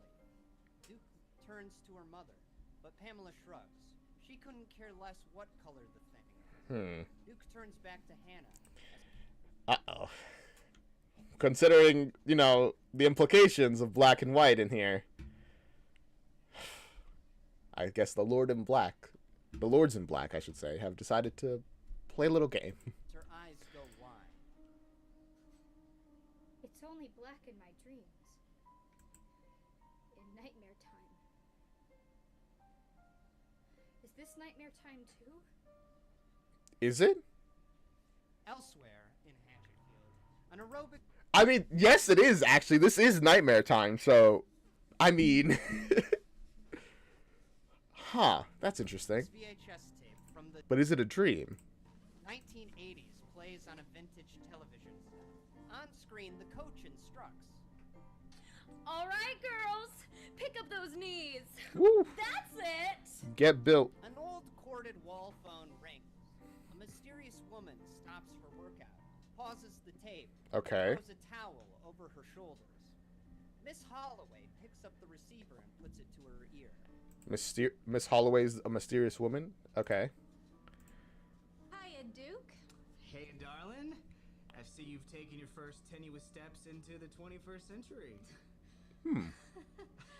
How's that? Well, you knew it was me. Finally caved in and got yourself a caller ID, Miss Retro. That's some fancy detective work. So, Is that true? Or I thought she was gonna be like, no, you're just like the only person that calls me. You busy tonight? Douglas Keene, are you asking me out? It's a school night. Yeah, and I gotta wash my hair, but this isn't about us. There's a 14-year-old girl named Hannah Foster. I think she might be in need of your expertise. Oh, is Holloway the medical professional that Becky Barnes wanted to call in like the previous one? Like a mental health professional? Later, That could be. cars That's interesting. pull up to the Foster residence. The old station wagon and a 1987 Pontiac Firebird. His hand raps on the front door, and Pamela answers. Hello again, Pamela. This is Miss Holloway. Dang, they're already back. Holloway smiles politely, turning up the collar on her baggy jean jacket. She's the specialist I told you about? Okay, I What did see. say? Hannah don't need no specialist.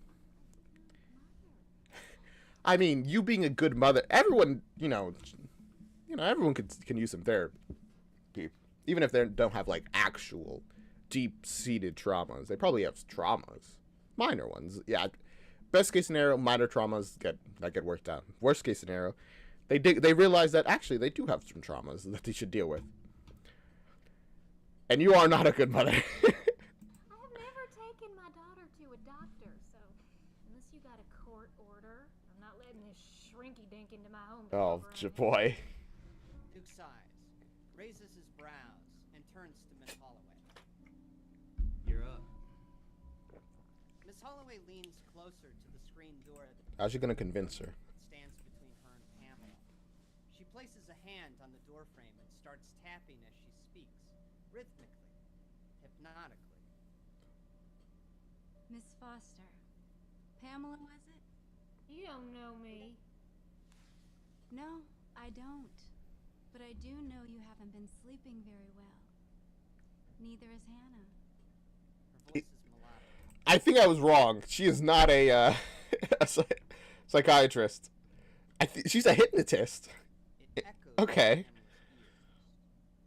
Up at all hours of the night. Heck, must be a battle just to keep your eyes open right now. You want to sleep, don't you, Pamela? Huh?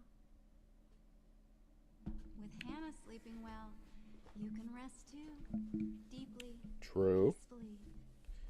Isn't that what you want? Yeah.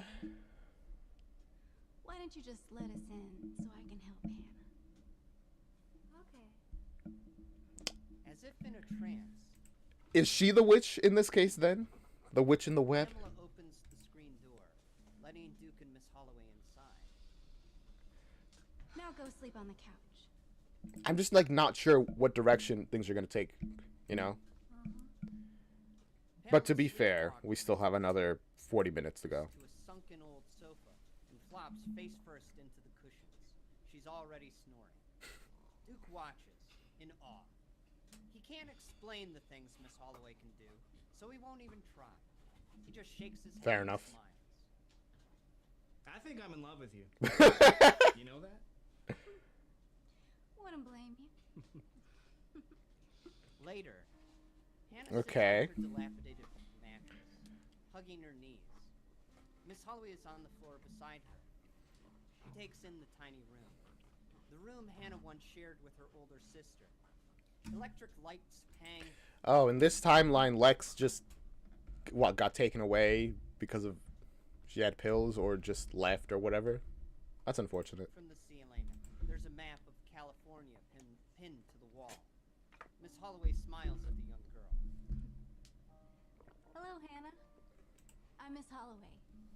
I'm a friend of Duke's. I work with children. Okay. I help them with problems that adults might not understand or believe. She sees the black ukulele propped Okay. in the corner. She picks it up and addresses it fondly. So, Duke tells me that your sister gave you this? I used to play music too. A long time ago. It's not mine. She switched them. Your mother? No. Oh. Miss Holloway sets the instrument down. Okay, so I think she isn't the witch. Hannah, can you tell me about Nightmare Time? When did it start? What is Nightmare Time? When Webby went away. No, Webby went away. Miss Holloway freezes. She knows Webby? Hannah, is Webby a spider? Sometimes. Sometimes she's a girl. She used to sing to me. I have to play her songs every night, or I'll forget them. Yeah. She wants to get rid of Webby. Okay, so man, what happened in this timeline that Lex is gone, Webby's gone, the witch apparently is trying to, I'm guessing the witch is trying to get rid of Webby from her memories. Then she can get me. Okay. Who? The witch. Okay. So I was right in my assumption. What witch? The witch in the web. Webby's a spider, makes a web, so I guess this witch is caught in that web, I'm guessing. And if they get rid of Webby entirely, remove her from our memories as well, she'll be free, I guess. Is that my that's my like metaphysical logic explanation for what's happening. We'll see how that plays out. Duke hands Miss Holloway a cup of coffee. They lean on the remnants of an old wooden fence and breathe the crisp autumn air. I love the scene setting. As the sun softly sets, Duke explains. Yeah, Lex and her boyfriend got picked up selling her mother's painkillers. 2 years. Lex got 5. That wasn't her first offense. And that was 3 months ago. Oh, that's sad. That's really unfortunate. Oh, man. They're just trying to get to California. Even in a timeline where Wiggly doesn't do his bidding, his evil stuff, and kills the boyfriend, they end up in jail. That's rough. 3 months. I bet that's when Webby went away. What? When the nightmares started. Well, Hannah and her sister, they were close. Yeah. Lex was more of a mother to her than that charming woman. In fact, Lex told me that it was her mother's idea to sell the pills. I'm not surprised. Really not surprised. Lex later denied it in court. I think she was afraid of leaving Hannah with no one. No, that sucks. So maybe it's some kind of trauma that's keeping the kid up at night. No. Duke, I don't think this is like the others. I think Hannah might be in some very bad trouble. Yeah, because you recognized Webby. I'm gonna try. It's so interesting that she recognized Webby. Did she know Webby when she was younger? She said that she used to play music a long time ago. That night, Miss Holloway strikes a match and lights a large candle. The flame illuminates Hannah's darkened room. Sorry. So, Hannah, you say there's a witch in Nightmare Time. Okay. She's the one that wants to get you? Gonna get you. Nightmare Time is gonna get you. Oh my goodness. It's all coming together. Whew. Well, if you can promise to keep a secret, I'll tell you something. Okay. I'm What? a witch too. A good witch? Hopefully. Most of the time. Tell me, Hannah. In Nightmare Time, have you ever seen this? From inside her bag, Okay. Miss Holloway retrieves a small something, wrapped in a tattered shawl. Hannah recoils as the layers of fabric are peeled back to reveal a book, bound in black. Hannah has seen this. Oh my god. And she knows to fear it. It's the book. The black book. Why do you have that? It's okay. Why do you have that? That should be buried.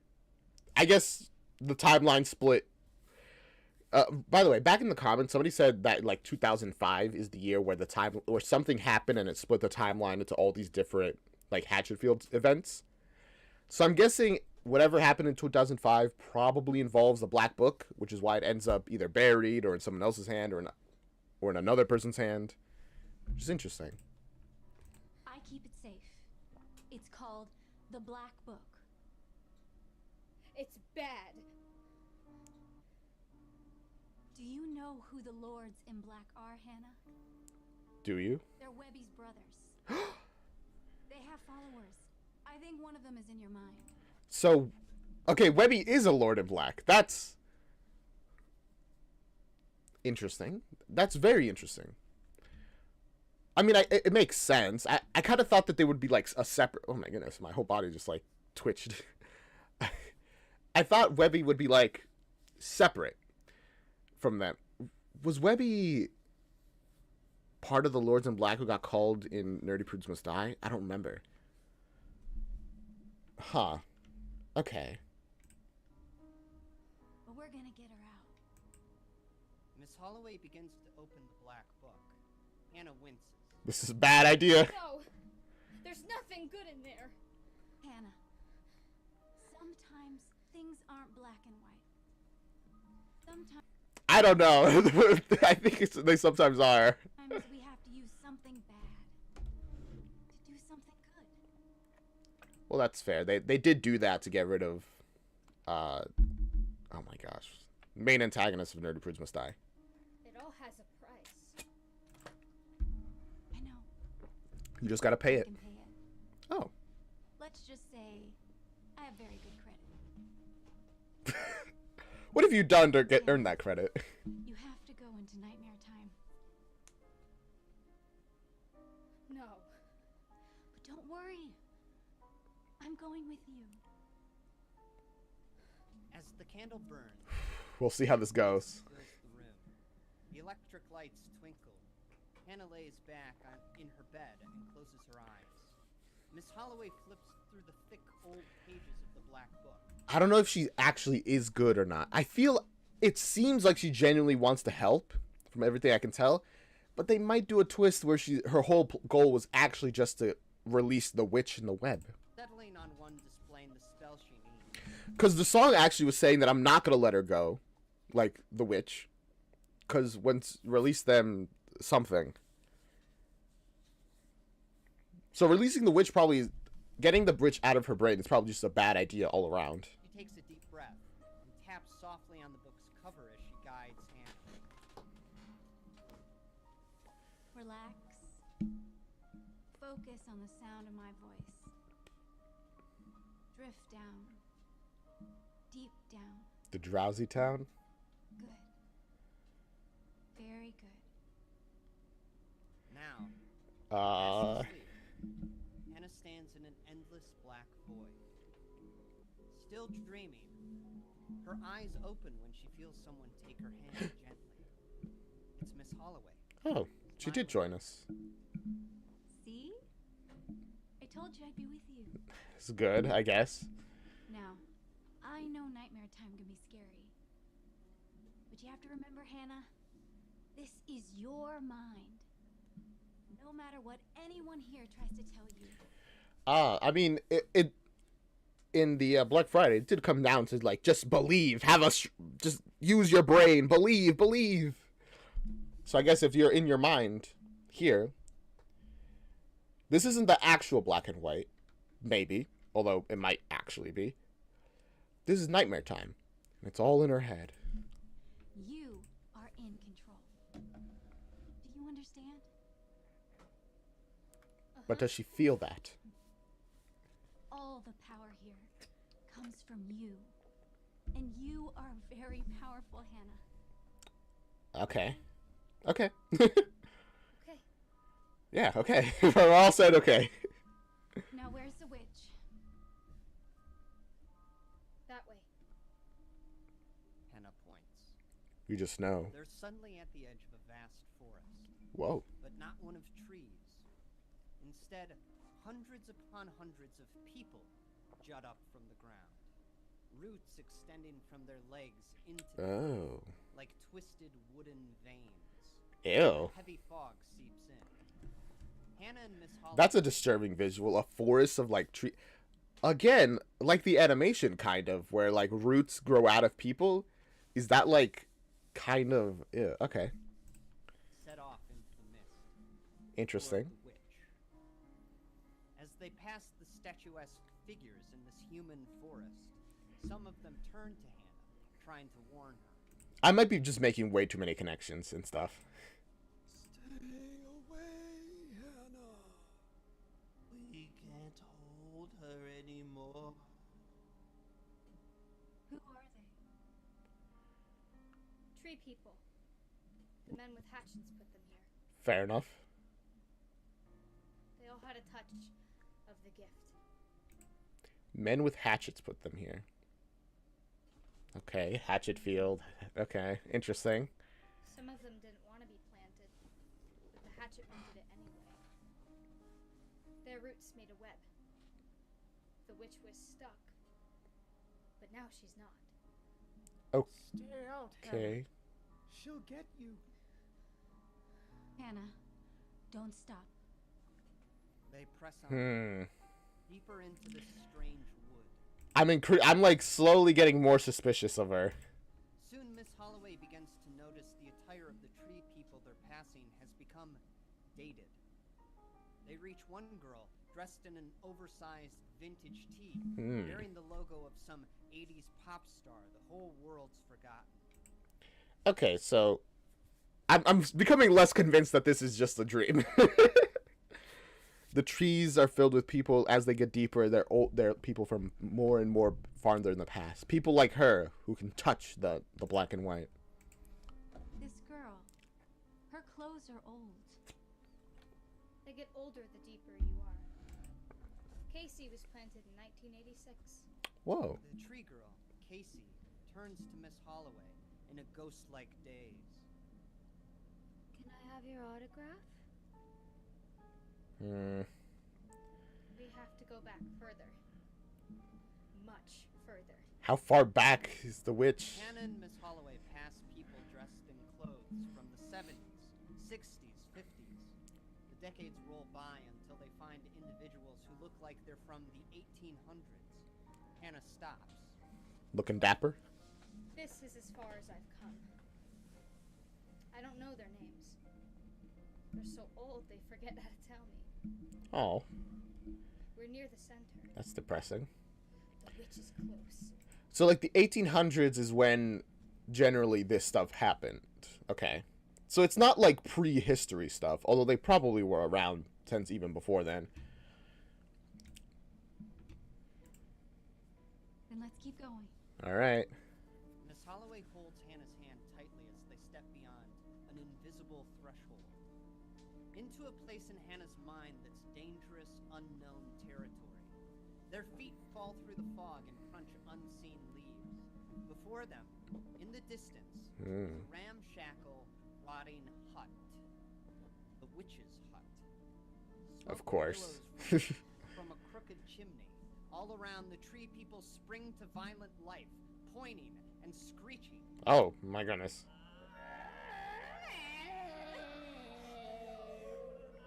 Resisting Miss Holloway's pull. I can't do this. Yes. Yes, you can. Don't let go. I mean, they're just screaming. It's horrifying, but it's not... People's jaws unhinge and But it's probably not dangerous, probably. their mouths open to an unnatural size. Their insides glow as they let loose an ear-piercing cat-like wail. Wind howls. Miss Holloway's grip on Hannah starts to give. No. Lose me, Hannah. Hannah. Miss Holloway! Miss Holloway! No, she lost her. Oh, gosh. The one thing she said not to do. His hand slips from Miss Holloway's fingers. She's pushed to the ground by a gust of cold air. She tumbles through briars, thickets of dry brush, till she lands with a thump on the floorboards of an old wooden courthouse. A courthouse? Hannah looks up to find a village worth of angry townsfolk leering over her. The citizens of Hatchetfield, circa 1824. Two Okay. men grab her arms and yank her feet. Is this a witch hunt? No! Let me go! She's dragged to the bench of a decrepit old judge. He points to her Dum, with a spindly, dum, spotted dum, finger. Dum. Dum. Willabella Muckwab, Huh? you vile creature. You who have danced with demons. You who have penned the abominable tome with the blood of our children.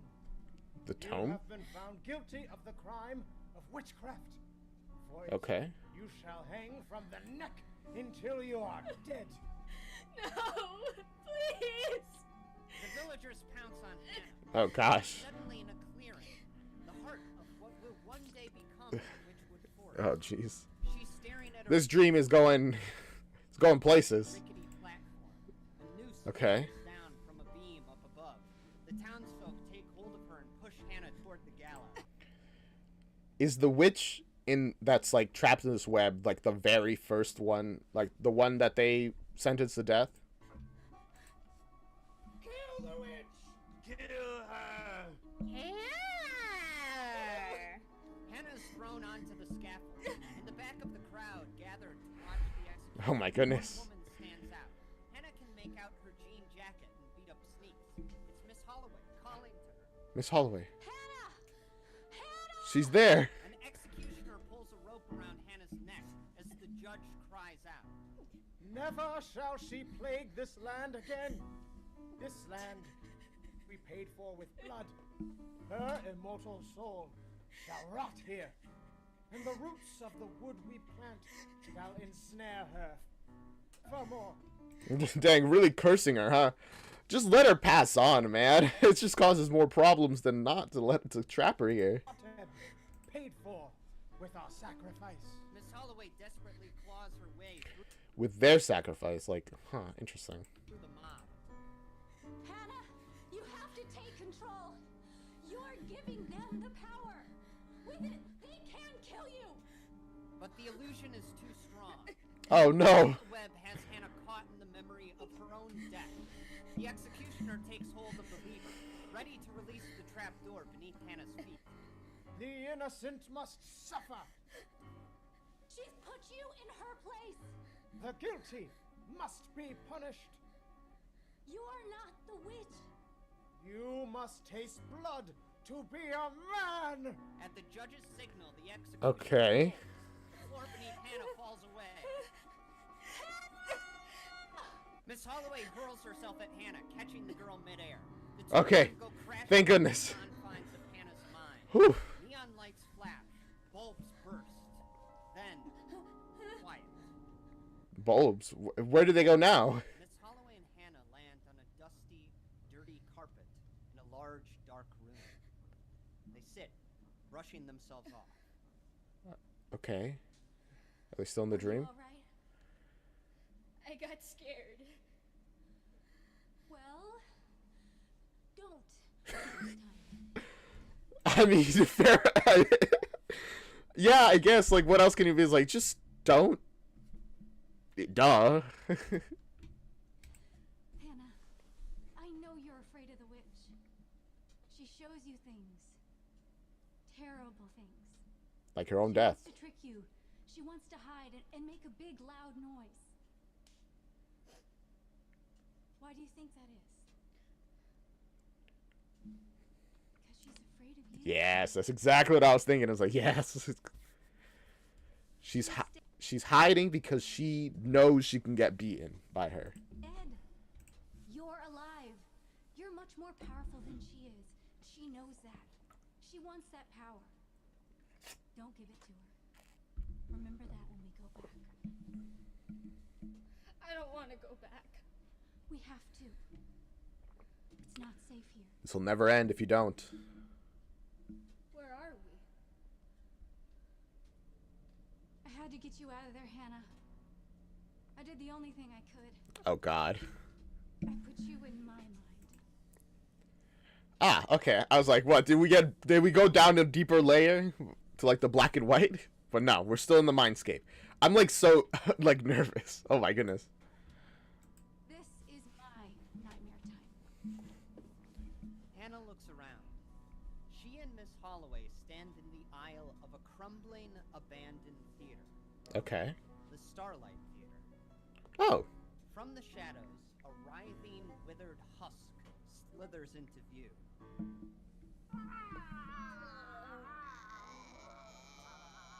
Okay. Be careful.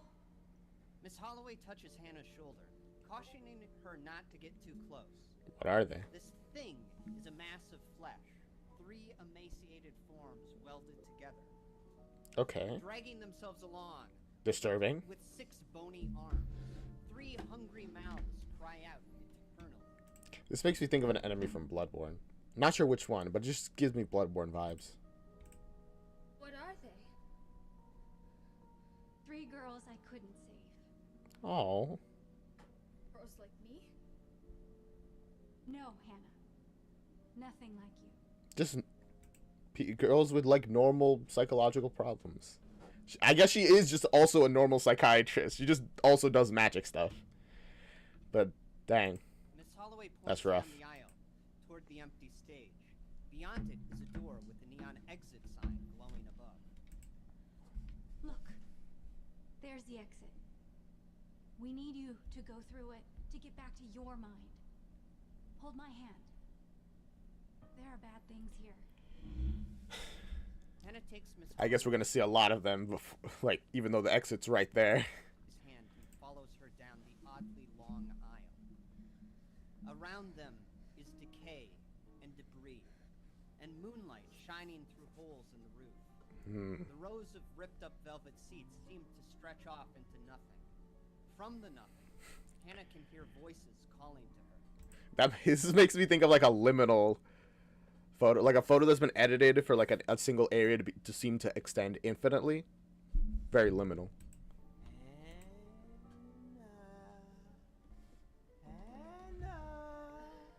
Over here, my little star. What shaking, Banana? Banana split. Banana pudding. Banana split. That sounds familiar. There's 1,000 ways to eat a banana. Hannah tightens her grip on Miss Holloway's arm. This is your nightmare time. Why are they calling to me? That's what I was thinking. Because I don't listen to them. Hannah tries to ignore the voices as well, until she hears one that stops her dead in her tracks and makes her blood run cold. Which one? We just keep running into each other, don't we, Hannah?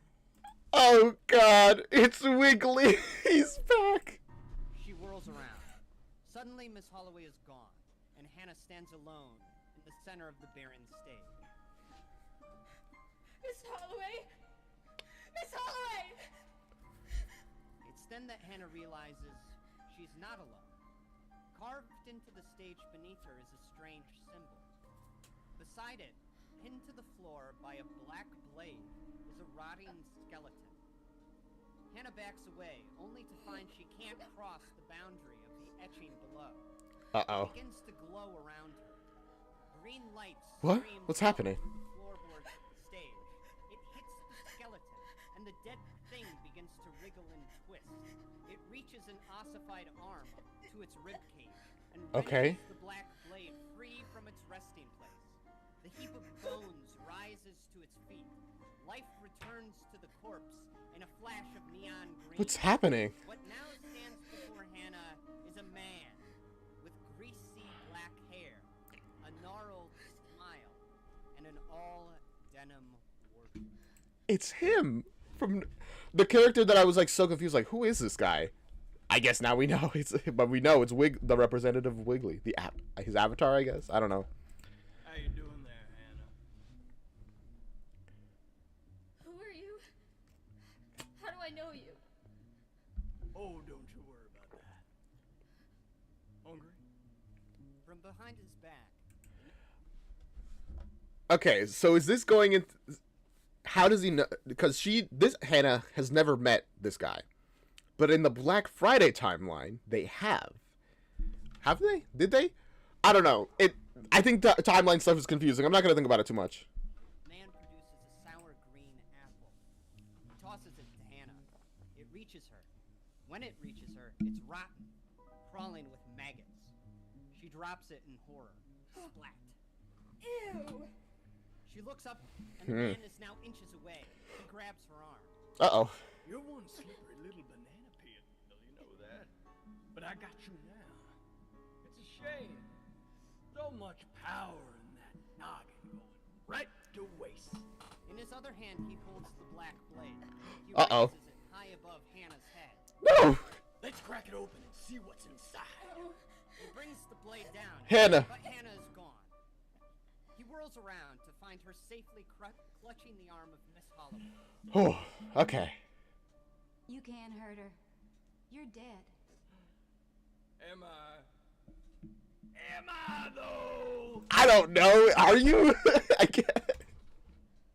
Well, I should know. I killed you. Only about half the time. The other half, I mopped the floor with that head of yours. Only about half the time. Okay, so he has like memories from multiple timelines, I guess. I ate your heart. And I took your jacket. Fits me better anyway. He pops the collar Oh. of Miss Holloway's jean jacket which has now jumped to his body, Is that why he wears jean? Okay. completing his ensemble. What are you talking about? Ask the kid, she knows. You thought you stopped it, but it shattered when she came. It's shattered. Didn't it, Hannah? She sees it all. Every possibility. That's why her mind is so vast.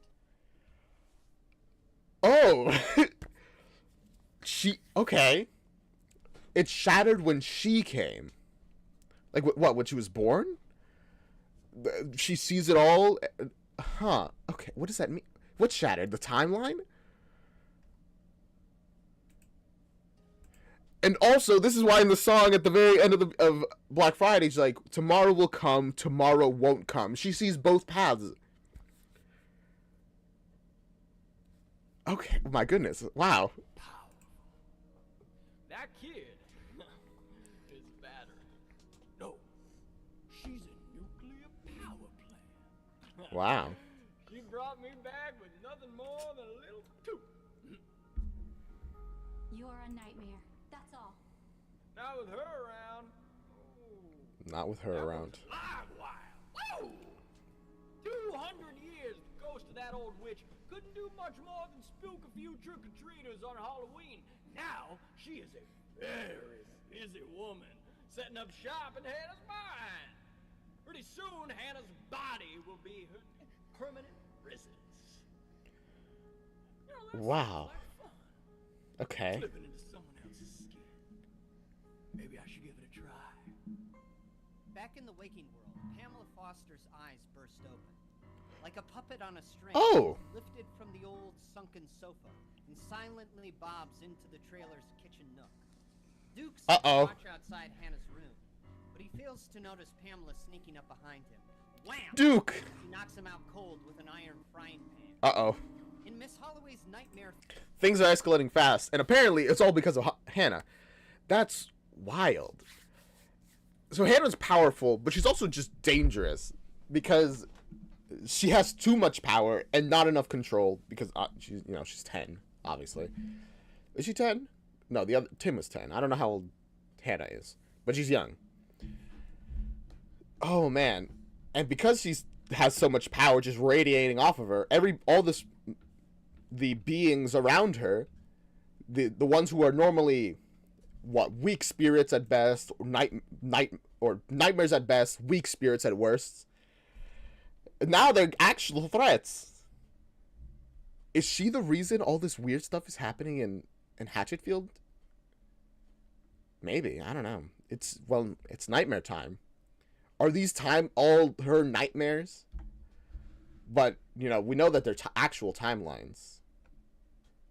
Because she sees timelines. She's not just having nightmares. Oh my god. So much stuff, it's breaking my brain. Greets of Norway, what do you do? I'm reacting to Nightmare Time, The Witch in the Web currently from Team Starkid. Also, welcome to the stream, Jonas McGee. Man advances on her and Hannah. Think about it. Real wish. No offense, Miss Holloway. The first disciple of Wagagurath. Okay. No clue what that is. Team Starkid, they are a group who make musicals. You can find all of their musicals online. You can just watch them on YouTube. And they also, during COVID, made a series called Nightmare Time, which is what we're watching right now. And it's like a Zoom play, I guess. Really well done. I've really enjoyed it. This is the episode 3, the last episode that they made, it from what I can see. We're almost done with it. After this, we're going to be watching another thing. I respect it. Yeah. Well, I don't want to say a match made in the black and white, I guess. So, quick recap of the story. Just, since you're new. It got a bit like this. After this, if you like animations. Maybe. This is Hannah. She's like a teenager. She can see the multiverse, apparently. and which makes her mind super powerful. And unfortunately, it makes beings like him, he was dead previously, makes beings like him and the witch, who was like a minor, like Halloween spirit essentially, I guess, or just like a really old spirit who was very weak, makes them strong because the power radiating off of her. And she's a witch trying to help Hannah. It's not going well. Hannah, we're out of time. You gotta get to the exit. They're not gonna let me go with you. Hannah, no! Go, Hannah, go! Miss Holloway points Hannah in the direction of the backstage door with the exit sign up above. The girl runs for it, leaving Miss Holloway to square off with her old enemy. Well, well. Together again. An enemy that she already killed, but because the multiverse is the multiverse, now he's not dead. The old Dookaroo. It's a grudge match. Wiley's back for another round. Uncle Wiley. Back off. I got a knife. In this timeline, did the Wiggly stuff not happen? Wiggly stuff happens in a musical called Black Friday because she killed him? Interesting. Maybe, but interesting if that's true. This knife? In her hand, she now holds the black blade. That's the one. Miss Holloway tightens her grip on the blade's tilt, ready to defend herself. But the denim-clad man makes no move. You come back just to talk?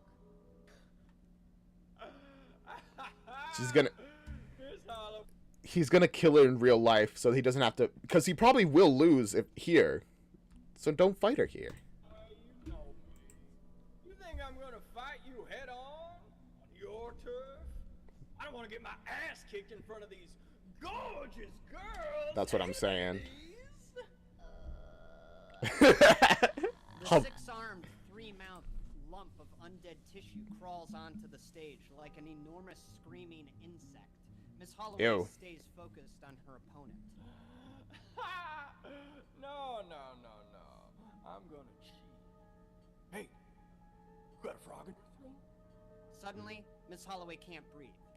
Back in Hannah's room, Pamela Foster looms over the sleeping Miss Holloway. Yeah, strangling her that's neck. what I thought. In the Nightmare Theater, Miss Holloway chokes and struggles in vain, gasping for air. No. She drops the black blade and falls to her knees. The denim-clad man pounces. In an instant, his hands are wrapped around Miss Holloway's throat, too. Just as Hannah is about to reach the exit, she turns back. Miss Holloway! The man looks to the three-mouthed monster. What are you waiting for? Go get her! Uh-oh. He lunges forward and bolts for Hannah. What? As it reaches her, Hannah closes her eyes and screams. This really looks like it could not get worse. What? Oh my goodness. From the girl, a pulse of psychic energy explodes. Oh, okay. The six-armed thing is tossed into the darkness like it's nothing. The mental shockwave blazes forward, splintering the stage floor, cracking the entire theater in two. Oh. The man in denim sees the blast headed his way. He's thrown from Miss Holloway. In the wake Huh? Huh? waking world, the psychic eruption flings Pamela across Hannah's room. Smack! Oh, Hits a mirror that cool. hangs on the wall. Discharged from her own nightmare by Hannah's immense power, Miss Holloway wakes to find Pamela out cold on the floor. Duke stumbles into the room, holding a nasty bump on his aching head. Are you alright? Miss Holloway nods. But Hannah isn't. What about Hannah? Probably. It's up to her now. Either she's gonna wake up, or the witch will. How will we know? Well, the witch kills us. That'll be a big hint. Fair enough. I mean, she probably will, yeah. Unable to get back to Hannah's mind, Miss Holloway kneels next to the sleeping girl and holds her hand. All you can do is provide Finds herself support. lying in bed. Sunlight pours in through the tiny window. Her eyes flutter open. It's Okay. morning. The room is clean and tidy, and somehow brighter than it's ever been. Ah, they're doing a fake out like, nah, you woke up. It's not nightmare time. You're awake now. She looks around. There's no sign of Miss Holloway or Duke or even her mother. She sits up, unsure what to think.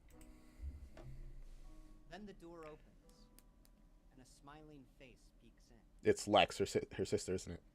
Hi, Hannah. Lexi!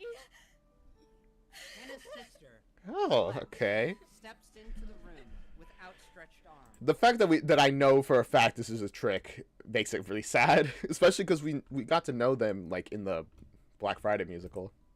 Hannah runs to her. They embrace. I'm back. Let me go. They took Mom instead. It's over. Okay. Oh, if only. Together forever. If Lex only. pulls her backpack from her shoulder. The pins on the front sparkle in the sunshine. Look at all this stuff I brought you. Lex unzips the bag and pulls out a veritable treasure trove of wonderful things, piling them all around, filling the room. Toys, games. How'd you get that stuff? A puppy. I'm gonna call you Spot. Lex hands a happy little dog to Hannah. Aww. He licks her face and wags his tail. She giggles, sets him down. And This looks is around. sad. Increasingly sad. Where's my... Didn't you give me something else? What? This isn't enough for you? I used to play it. It helped me remember. She forgot Webby. What was her name? You want some friends? Well, check out these guys. I got a whole set. Lex removes 5 dolls from her bag. Dolls. The mask-like face. It's the Lords in Black. By the way, Lords in Black, they're represented through dolls that they made. These guys are Eldritch beings. Blue ghoul. A purple one with a huge eye. He watches with 1,000 eyes. A yellow one with a head like a goat. It's gonna be in his toy box. A pink one with a mouth for a face. I don't know their deal. They taste the stuff, I guess. A green one with fur and tentacles. Hannah Wiggly. sees them and knows who they are. Those are... her brothers. They're bad. Who told you that? That nasty little spider you think is your friend? Uh-huh. Now she knows that. Now she knows it's in a dream. Well, we've already established she's a lying little turd. Outside, the sunlight fades. Uh-oh. Lex leans over the dolls, coveting them, worshipping them. The world is theirs, Hannah. All the worlds are theirs. But right here, these can be ours. All you gotta do is agree to stay here, okay? Deep down in Drowsy Town. Gosh, Drowsy Town. It's impressive how they've managed to make all these kind of cutesy, like, oh, Drowsy Town, Wiggly.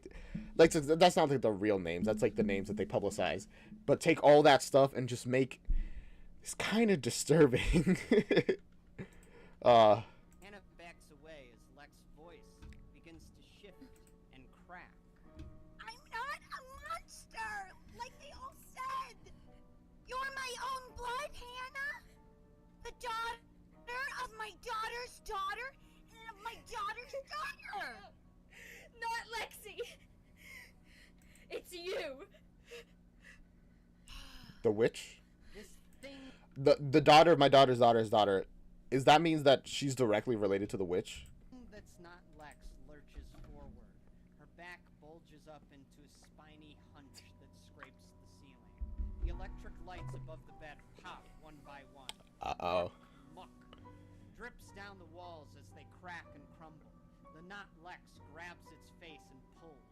Its skin mask peels away, revealing haggard gray features and a toothless, joyless grin.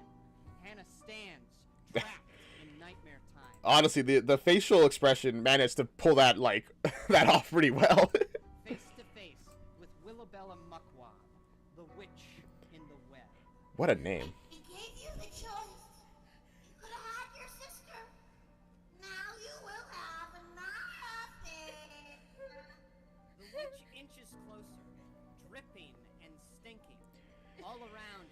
Oh boy. Chips away, leaving the stone walls of the witch's hut. The hag reaches out an enormous clawed What's she gonna do? Your bones will be mine. Your blood will be mine. And your little mouth, and I'll shit out your ass. What a threat! Hannah turns from the grotesque rotting woman, and something on the crooked mantle catches her eye. It glimmers in the firelight. Hannah's ukulele, polished and pristine, almost glowing. For an instant, Hannah's fear is forgotten when she remembers what the instrument means to her. Yes. Her love for her sister. She found it. Connection to a friend whose name she can almost remember. Seeing it makes Hannah feel powerful. Then she realizes, in nightmare time, a world of dreams and symbols, the ukulele is her power. That's why you took it. Hannah pushes past the Ah. runs for the fireplace. Okay. Which lunges after. So the ukulele has become her representation of her power in her dreams. Right. Okay. Her spiny hunched back scrapes the stone wall, sending a spray of sparks through the hut. Ooh. Talons lash. That Hannah dives for the sounds mantle. horrible. My back. You took it from me, and you hid it in nightmare time. But it's mine, not yours. I have the power. Oh, this is the black one, not the white one. She grabs the ukulele and lifts it high above her head. She radiates psychic energy. I have the power. Of Grayskull. I'm sorry. Witch pounces but can't stop Hannah from swinging the ukulele with all her might. It hits the stone wall and smash.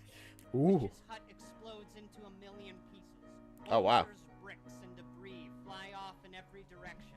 Willabella howls as her stronghold in Hannah's mind crumbles away. Yay. Off into nothingness. Ooh. Soon, Do, do, all do, that's do, left do, is do, Hannah, do, do. the witch, and a woman with long white hair. Who? Webby. Webby. With Hannah's power fully restored, Okay. so too is her connection to Webby. The cosmic being smiles at Hannah, then turns to the witch. Uh-oh. Uh-oh. Hello, Willabella. You've been hanging around my brothers? My lord, my king, your king, bitch! Close your eyes, Hannah. Hannah covers her eyes. Webby I'm guessing Wiggly is not her king. bends down over the witch, who cowers in fear. You were gonna hurt my friend. I'm going to destroy you now. Oh. A ghost? No more. Just be gone. Webby puts a finger to the witch's forehead, and it starts to flake away. A single touch. The witch screams as she crumbles to dust. A single touch and obliterated. It's hilarious. After 200 years, Willabella Muckwab is gone for good. Satisfied, Webby walks to Hannah. Okay, it seems like we're having a good ending. I'm glad. I would be really sad if it got a sudden twist. And lightly touches her shoulder. Wake up, Hannah. Hannah's eyes blink open. She's back in her room. Her real room. Duke and Miss Holloway look to her. Hannah? Is it Hannah? Yes, of course it is. Webby's back. Nightmare time is over. Yay! Duke sets Pamela back on the sofa. And I mean, this is the last episode, so yeah, nightmare time is over. She's still out for the count. What about her? Oh. I have a hunch Pamela's gonna wake up feeling very guilty. She's gonna confess something that's been weighing on her conscience. She might go away for a while. But I'll tell you what, Hannah. What if, somehow, Lex came home? Really? How? Ethan too? We'll see about that. I'll see what I can do. We'll try. Outside, the sun is rising. With her work here done, Okay. Holloway heads for her 1987 Pontiac Firebird. Before she goes, she turns back to Hannah. Okay. You know, I help a lot of kids, and I always give them something when I go. A reminder of the warriors they become. Okay. Here. What's she giving her? From her bag, she produces a navy blue Hatchetfield Nighthawks baseball cap. Oh, the cap! The one that she wears in Black Friday. It to Hannah. That doesn't make that much sense. It's imbued with the power of Grayskull. Wait, that's what they say in Black Friday as well. As long as it's on your head, nothing can harm you. Hannah takes the hat, pulls it on, and spins it backwards. Miss Holloway smiles, Nice. winks, and waves to Duke. She gets into her car and revs the engine. Duke puts a hand on Hannah's shoulder, and the two watch Miss Holloway drive off through the witch. I've just had like a smile stuck on my face watching this whole thing. That was great. I love that. Oh, are we getting an outro song? Yes, we are. But nightmare time. But I do want to talk a little bit, so I'm just gonna. Oh, and that's Webby.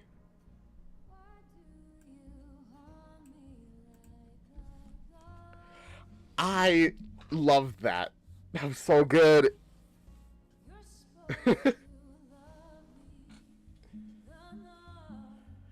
I guess we'll just enjoy this one last song of Nightmare Time.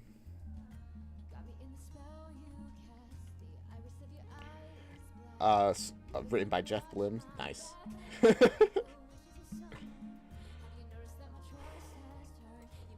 Yeah. Yeah, I gotta turn that down. That's so good. Seeing all the connections, like the way it connects back to Black Friday, like this one and the previous one, since it's both about, you know, since the previous one, Jane Zakar was about Tom and Becky Barnes. We just learn a little more about them. And like, you know,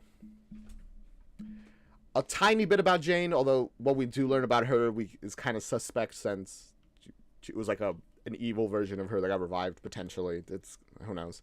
We learn a little bit about Tim, learn about a little bit about stuff. And this one, oh my gosh, we learned so much. Now we know why she's so powerful and why her thought process is so strange. I like it.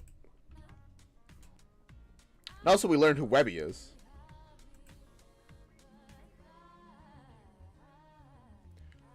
She's normally a spider, though.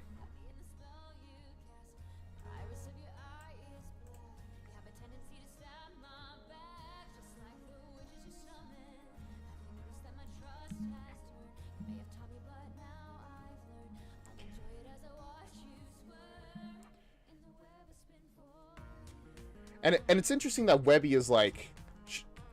I thought she was... I wasn't sure what she was, but clearly she's related to the Lords in Black. But she isn't one, potentially? Not sure. Not entirely sure. I don't know how she differs from the others. Very curious, though. Dang. I gotta say, I love these dolls, though. Like, very creepy. Look, I think, Wiggly is probably the only one that is not, like, inherently creepy. Like, this one is disturbing just to look at. The other, Wiggly isn't. He's kind of cute, honestly. But I'd buy these dolls. If I had the money.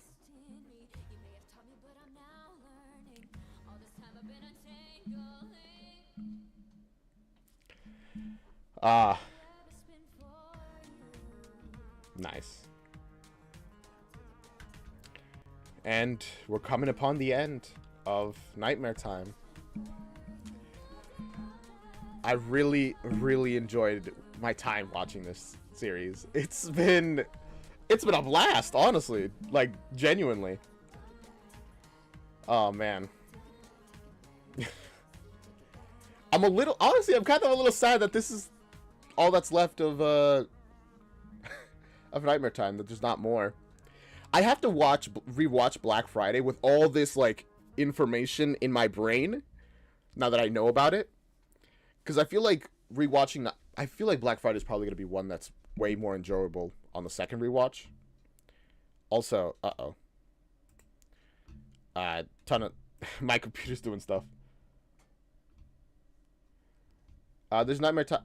I watched Nightmare Time 1 and 2 in a previous stream. You can find it on my channel on YouTube. Or in the VODs on Twitch. Yeah, I've watched it. From what I've seen, that episode 3 is the last one that there is. Which is... it's fun. No, there is a second season? I have not found it. What? Wait.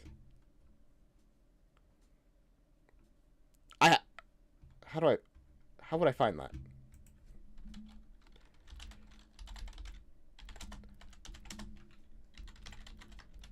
Nightmare Time Season 2. Is real? Oh, yeah, you're right. There is a Nightmare Time 2. Well, that's hype. That's great. Oh, my goodness. Sorry, I'm late. Yo, there's a Season 2. Oh, man.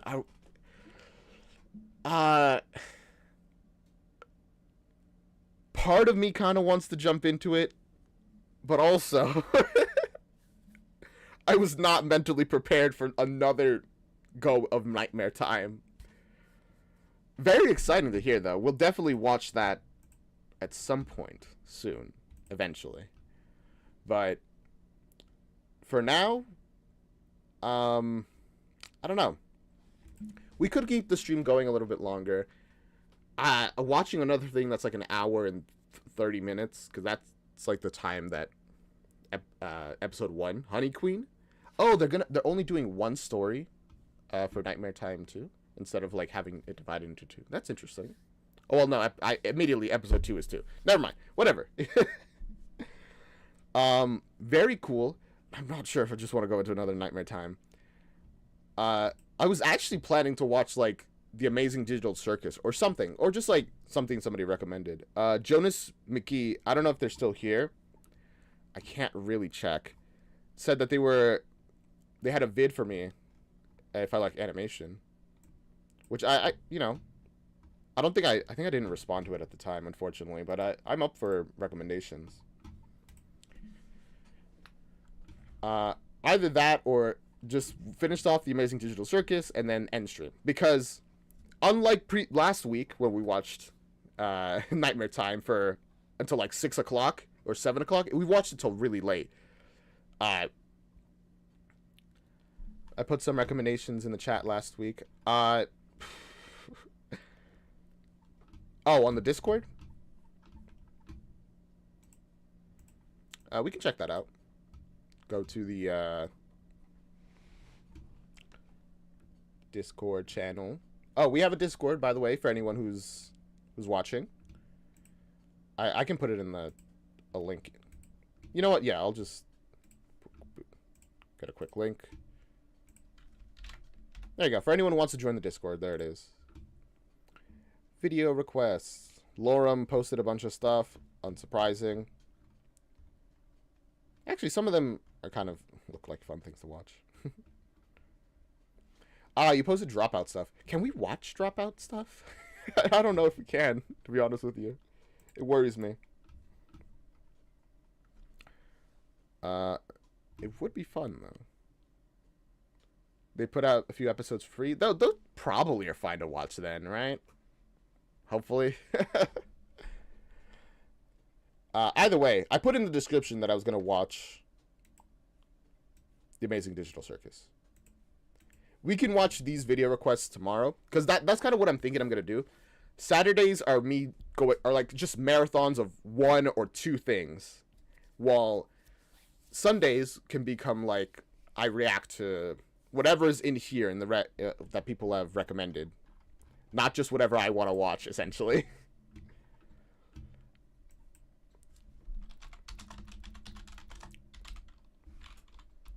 Amazing Digital Circus.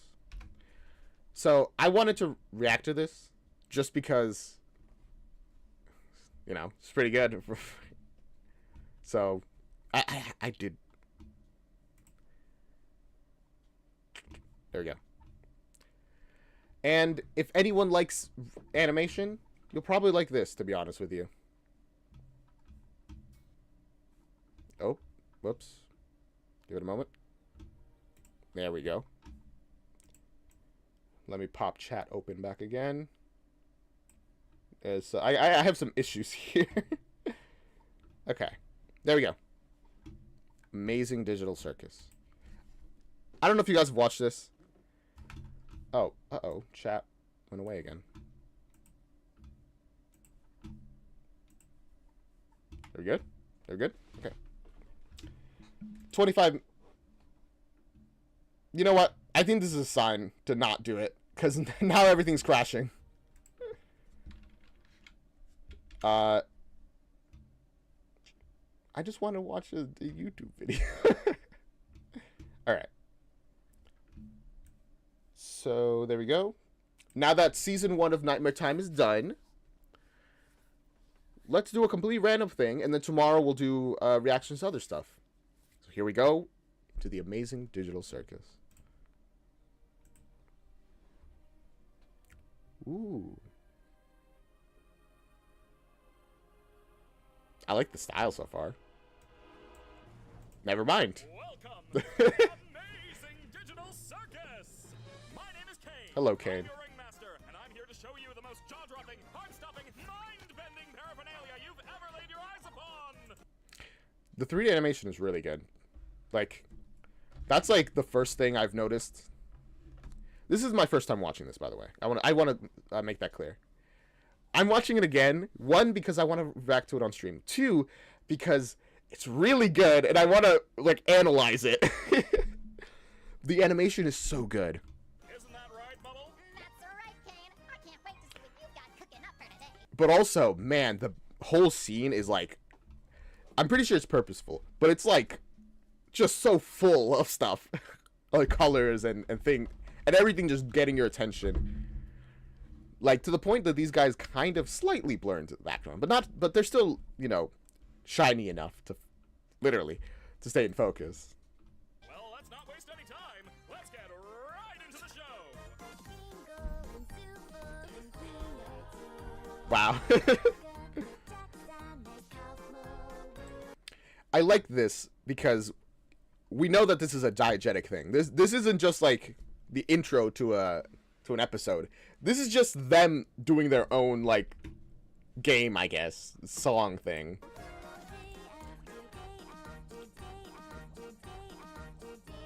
That glitching is fun. Oh man, I just noticed the sky is like, it's not even like one texture, like one skybox. It's just a bunch of sky textures plastered over probably a plain blue skybox.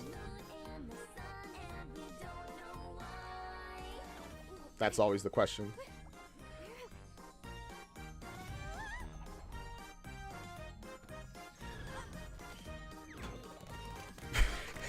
One, the effect of the door going away. Second, the glitching. I love that. Oh no, their mask. Kane, is this one of your NPCs or is this a new sucker?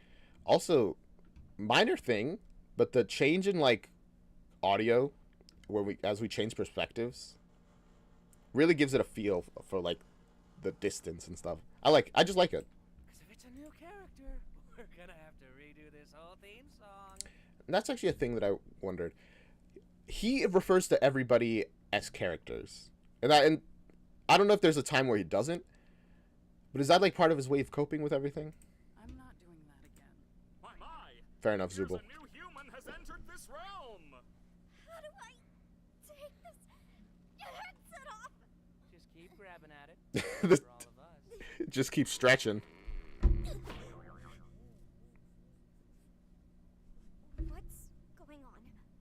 I put on some weird headset, and now I'm here. I like how that expression.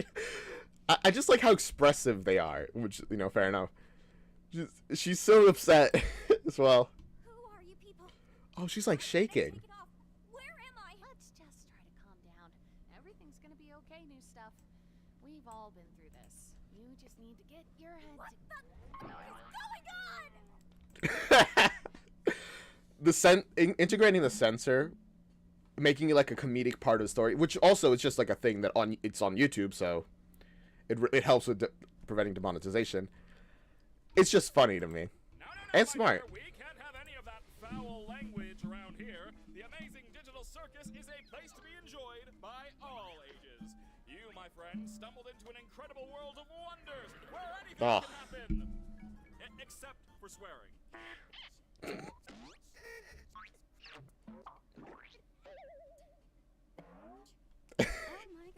She tried everything. Everything in her repertoire. Oh, I just realized her eyelashes are like opposite on both sides. Huh. They like make her eyes look like different sizes. Hey, Lauren.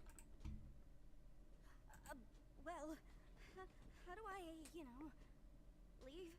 Good. Well, don't freak.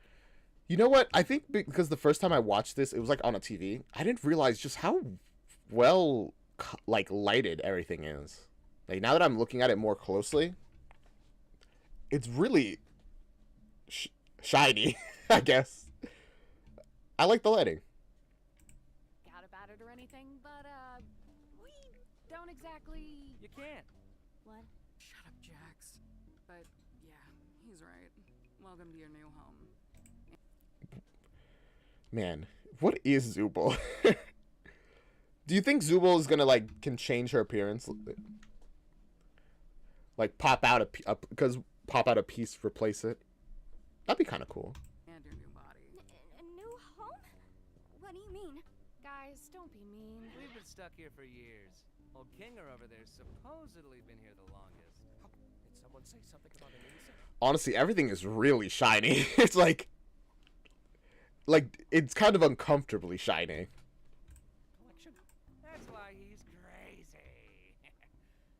Which I think is intentional. It really gives a digital, sterile feeling. Oh, okay, now I get it.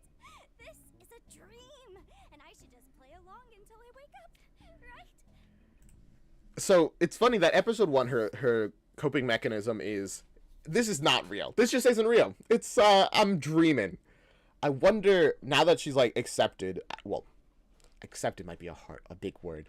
Now that she is come to the understanding that yeah, this is real. This isn't a dream. What's her coping mechanism gonna be? Try to escape, and then after that, I don't know where it could possibly be. Whatever you say, kid. Funny fact about that, Jax is definitely younger than Pomni. So, Kane, we having a new adventure today for the newbie or what? I'd like to give So me. It's going out of your way to step on it, our brand new member or at least out of your way to not step on it. a tour of the circus grounds first. Off we go. Oh. Here we have the tent. This is where your living quarters are, as well as all sorts of other activities. Like? These activities may include What is the implications of Kane being able to lag? Like, this happening to him. Does he just not know all the possibilities that are available to him? Good question. Also, maybe I should update the stream title to, like, reacting to the amazing digital circus. I spelled reacting wrong. Whoopsies. I still spelled it wrong. Oh no, I update whatever. I like the Kane in the background of Kane. ball pits, mini golf, and more. Woo! Here we have the ground. He just drags her like through the world, going through hyperspeed.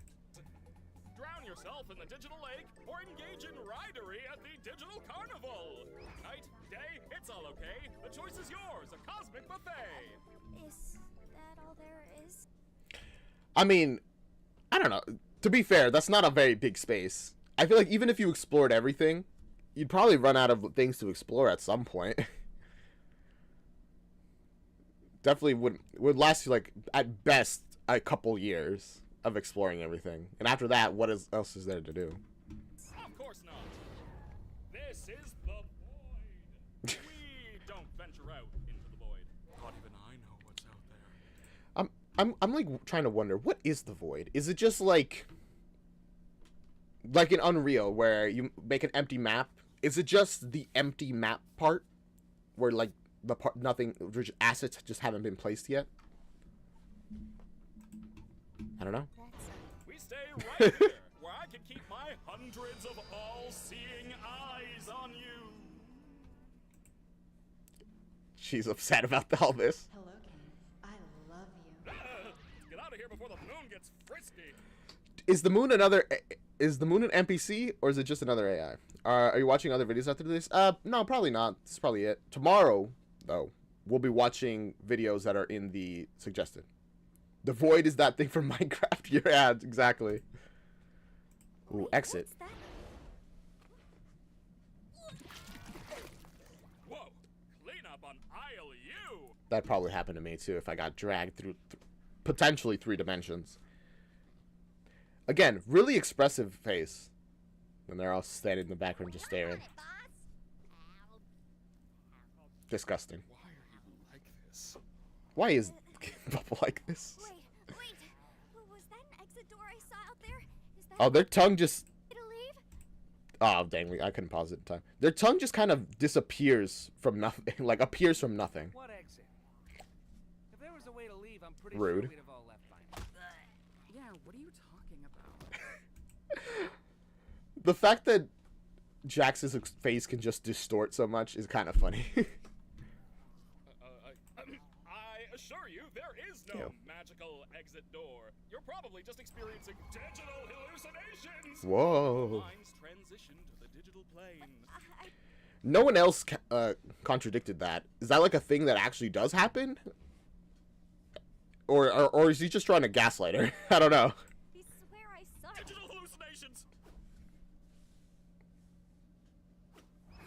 How about we talk about something else?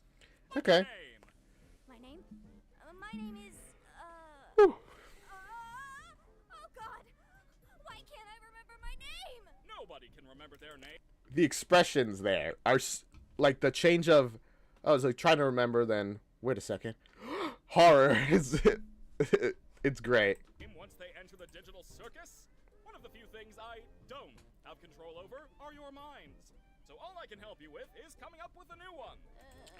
I wonder why he doesn't have any control over their minds. When this AI was made, was he just not allowed to control it? Scratchy eyes. Very effective for telling her emotions. What's my name? Don't you worry your little head. Your new name can be anything. Hereby acknowledging that your chosen name and or names may not breach the digital circus user license agreement, stating that your name may not include objectionable content. Objectionable content includes but is not limited to sexually explicit materials, obscene, defamatory, libelous, slanderous, violent, and or unlawful content or profanity. Fair enough. It's good to... Pick anything. Let's see. What do you think of... That was the best name. She should have went with that, honestly. You're right, terrible. Let's try that Dang. again. What do you think of Pomni? Pomni, apparently in a language, don't remember which one, is Russian. Did I already watch this video? Yes. I just really wanted to watch it on stream. Just check it off my list, alright? Don't judge me. Sure. I think I just... Gadzooks, you're right, Jax. We should have a brand new adventure for our new member, Pomni. How are you? You! Do you like adventure? Activity? Wonder? Danger? Horror? Pain? Suffering? Agony? Death? Disease? Death? Angel food cake? Ow! You parasite! Oh, it's in Russian? Cool. That Pomni means remember. Also, fun fact, getting popped for a bubble is apparently very pleasurable. Do what you will with that information. Since you knew around here, we're gonna make it a simple in-house adventure to warm you up to how things work around here. Hey, yay. God, I don't want an in-house adventure. Don't worry. Does Zubul normally just not participate in the adventures at all? And that's why she doesn't like in-house adventures? Zubul, I'll make it something unobtrusive that you can still choose to not get involved with. Today's adventure is... Gather the gloinks! That's right. The entire circus tent will be infested with gloinks. You gotta catch them all. What are they? Gather the gloinks feels like a randomly generated quest. Like you just put it into an AI and just, like generate this. And honestly, considering he is an AI, that might be exactly how they function. I'm glad you asked, Bubble. They're small. What do they do? Gloinks are small, mischievous critters that steal anything and everything they run into. Why do these humanoid hash browns do this? How do you stop them? Calling them humanoid so makes me feel like Kane has no like concept of what a human really is. That's for you to find out. Now, good luck and have fun, my little superstars. Goodbye to Cassidy. What are you talking about, Lauren? And there he goes. Leaving Pomni a nervous wreck. What did any of that mean? Oh, that's just one of Kane's little adventures. They're just something fun to do to, you know, prevent us from going insane. Yikes. Incredible. If anyone needs me, then f off. An endless game of just trying to keep them from going insane. Horrible.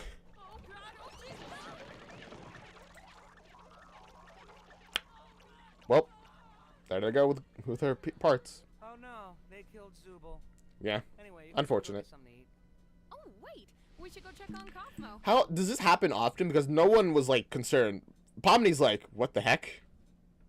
Cassidy's these nuts. Cool. You got me, Lauren. Got me. I'm pretty sure he'd like to meet Pomni. Impenetrable fortress! Oh, his impenetrable fortress. No, not really. I think Kaufmo's gone insane. His eyes are kind of disturbing. They make him look crazy, which he is, so they work for him, but it's funny. Pomni staring up with big old eyes as well. Last time I spoke with him, he was rambling endlessly about some exit. Kind of like you, Pomni. Be going insane too. But wait, wouldn't that Always make that enthusiastic laugh. I mean, if I laugh, it's because it's genuine. I tried, at least. more likely mean the exit does exist? Could also mean you just have a jump start and losing your mind. The only one that cared was her. I forgot her name. I think I'd like to ask him about In the back. it. If this was real, which it isn't, because it's a dream. She still thinks this is a dream. She's really committed to that bit. Why are you looking at me like that? I'm fine with doing whatever, as long as I get to see funny things happen to people. Was he looking at her, or was he looking at the camera? Is he aware of the camera? Is anyone? It's hard to say. I don't know. Okay, I've already had enough of these things.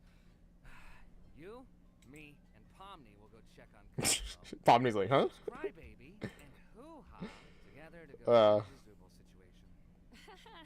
Do you think pairing them up together is a good idea? Of course I do. They're the two most mentally stable and capable characters to be paired together. Come on, ladies. Let's... They just grabbed the model and just like started dragging it around. It's great. I love that. Go harass the clown. Alright, fair enough. Jester harasses the clown. An interesting dichotomy.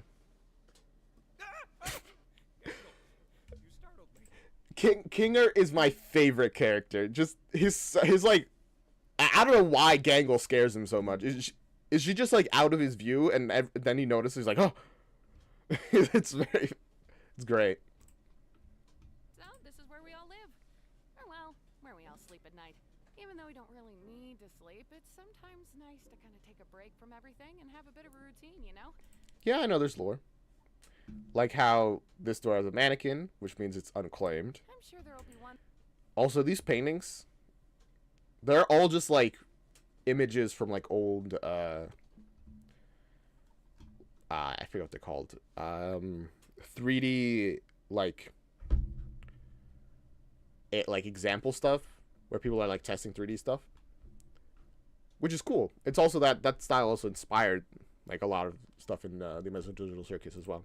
Oh look, you already got one. SpongeBob meme. SpongeBob meme. Still don't understand about the adventures. Why even go on them at all? Has an X. Guessing her name is Queener. What happened to her? I know. Do you? Why not try to find a way to leave?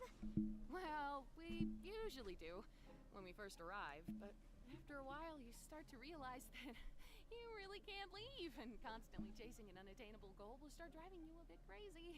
And eventually you get to asking what the point of anything is, and you completely lose sight of who you are and why you're even alive, and when you reach your breaking point, something really terrible can happen. Cool. Very cool. I wonder, how long were each of them, the ones that were here before, how long did they try to run away, you know? Like, Jack seems pretty whatever now, but like, how much did he try to find an exit? How much did she try? It's curious. It makes me wonder. But that's not something we need to deal with today. Above anything else, the adventures give us something to do that keeps our minds healthy and stimulated. I like how they move like consistently as they talk, or at least she does. It's like everyone has like their own movement. Thank goodness this is all a dream, right, Pomni? Mainly because I used to talk with my hands. It adds a lot more emotion to it, you know. she's losing it already. Why are we here again? What are we doing? We're Dang. getting one of our friends.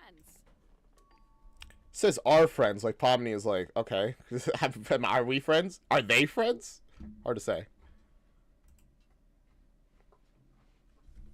Huh. Maybe he's not in his room? I hope he's Maybe. all right. Don't worry, Dollface. I've got a key to his room. She did not like being called Dollface, or that he has a key. You shouldn't have keys to anyone's room. Nah, I've got keys everywhere, and you've all been fine. Why? By the way, How did you get I left keys? something in your room today, so let me know if you find it. You're not afraid of centipedes, are you? Jax! My only fear? Why would you do this? Her only fear is centipedes? And he got them? That's impressive. That's dedication, I think. He's preying on her downfall. It could be a completely unrelated question.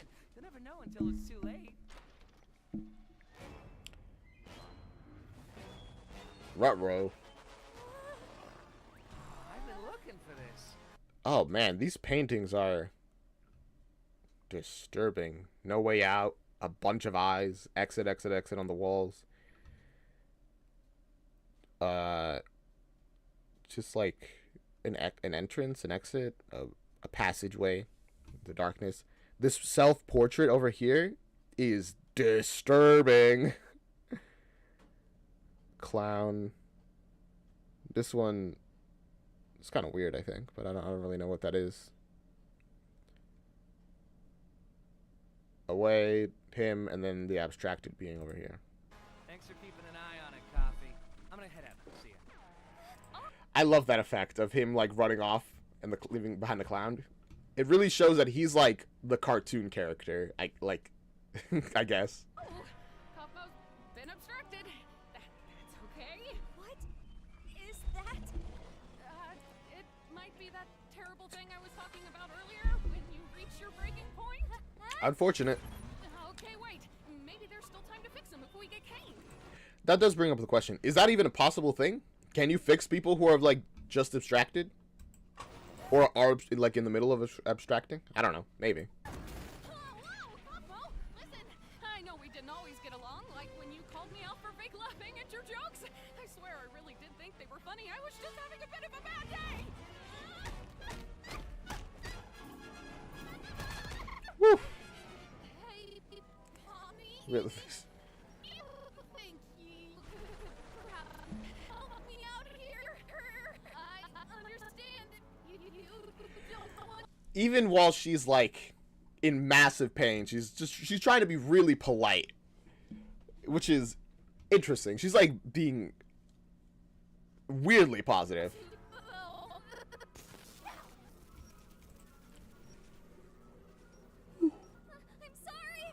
But Pomni's out of here.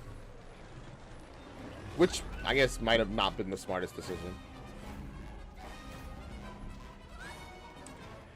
This whole scene is so good.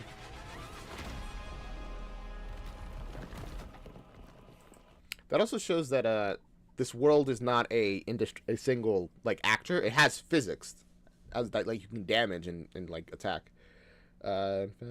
Congratulations, Lauren.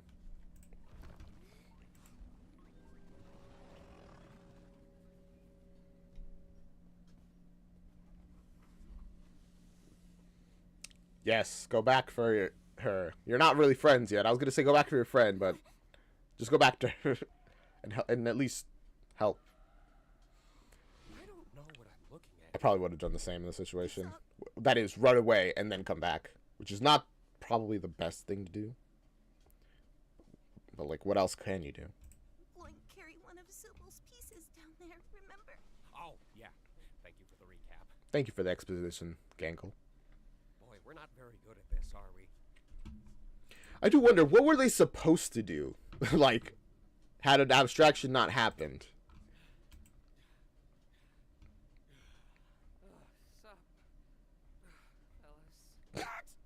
Ran all the way here. How is Kaufmo doing? I hope he's not still mad at me for not laughing at his jokes. Oh, he's doing great. I don't think he can be mad at... Well, he might be furious. I don't... It's hard to tell how he's feeling right now. In fact, I don't think I've ever seen him this happy before. Well, it's good to know he hasn't completely lost his mind. That, yes, that you're just wrong about that one. He has. He actually asked me to give you this.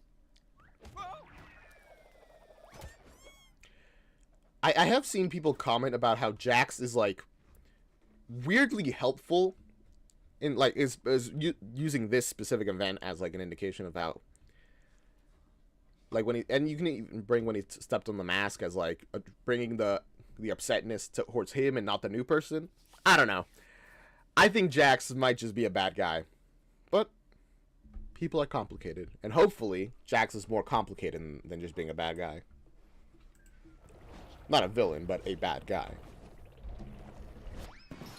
Ooh.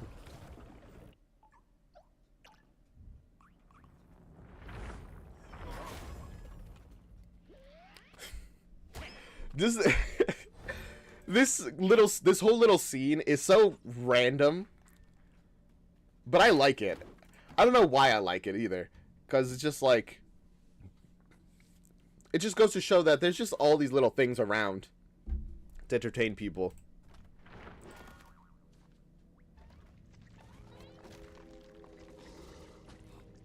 Feed. Collection. Yes, feed them items, come out gloinks. I think it's a nest.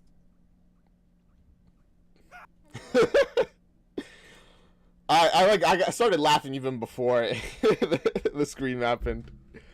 Oh man, I love that. Kinger's the best. That was your name, right?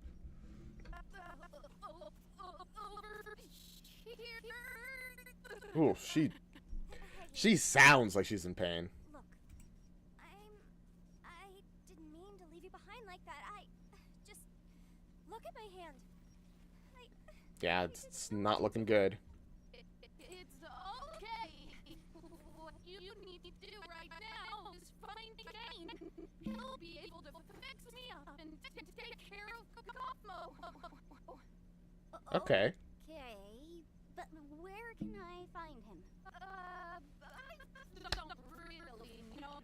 Just look around. Like, where would you find Kane? Like, I feel like he has to have a way to contact him. He should have a way to contact him in case of a situation like this. Bro is glitched. Hey, that's the glitch. This is glitch. Yeah. Okay, I'll get him. You just I'm not even subscribed to glitch. I just realized. Let's change that. right there. And turn on the notification bell, which you can do if you're watching on YouTube, by the way. For anything. Just hang in there. I'll be right back. I promise. Cool. Oh, so Pommy. I just noticed she looks kind of goofy. Right there. Not Just like, watch your legs. Hang in there. I'll be right back. I promise. Cool. She's kind of. She just kind of has a goofy run. I'm sorry. Your first day here had to be so terrible. Yeah, well... See, Pomni doesn't seem to be very, like, appreciative of that. It's like, yeah, I mean, I don't really want to be here anyway, so... Gonna be much worse. Don't worry about it. I'm just gonna go get Kane now. Very awkward interaction.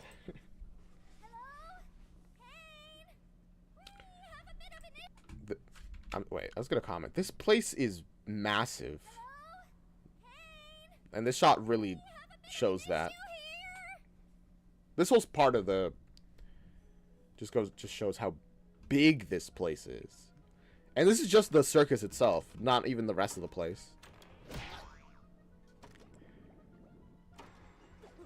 But I guess if it's digital, it can be arbitrarily large, really.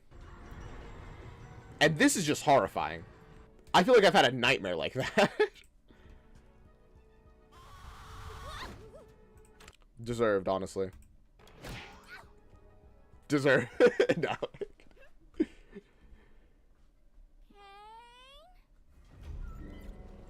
Unfortunate. But honestly, you're lucky that you only encountered them by now.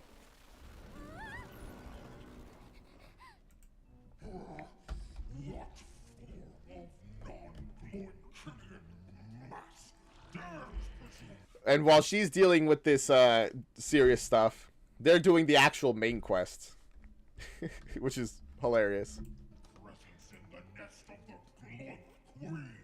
Oh, is that who you are? You know, you could have asked for my consent before forcing me to see something so completely and utterly disgusting. Dang.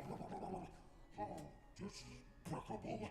A rabbitoid that runs its mouth in the presence of my royal figure. Well, as a royal myself, I would like to kindly ask if... I keep noticing how just like... How long is this episode? We're like 17 minutes in. We're like over halfway done already. Also, like the textures are so like high quality, and I can't help but notice it. In like smooth. Oh, look, there's Zubul. Hi, Zubul. Help me, you idiots! Kinda rude, Zubul. Now I don't want to help you. I always lose. I mean, that's just not fair. No one will ever not throw scissors against you. Yes! Weird that they rolled to see who would help, and the winner helps and the loser doesn't. Odd. Gotcha. And incredible. What could he have done, honestly? That really, how could he have prevented that? Vor. Yeah, I'll be fine.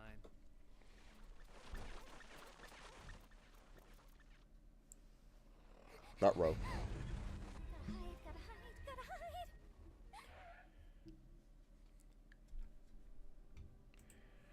This is an interesting spot to put.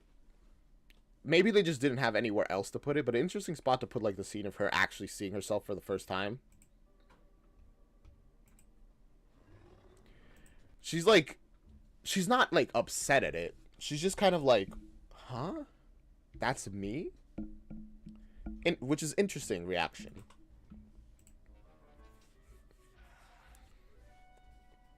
The stings in the back. It makes it like genuinely like a cartoon. I like it. All right. Easy.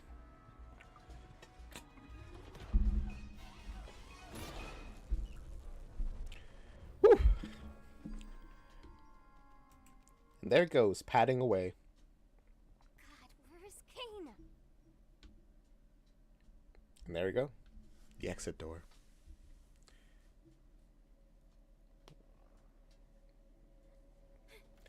Same. I mean, if I was her, I would do the absolute same. Because, like, this door's already vanished on you once.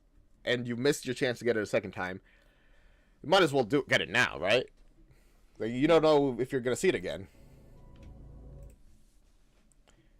And here we are in the Stanley parable. And Stanley walked through the door to find themselves in the same place. And Stanley ran in confusion, not knowing how to escape this cursed place.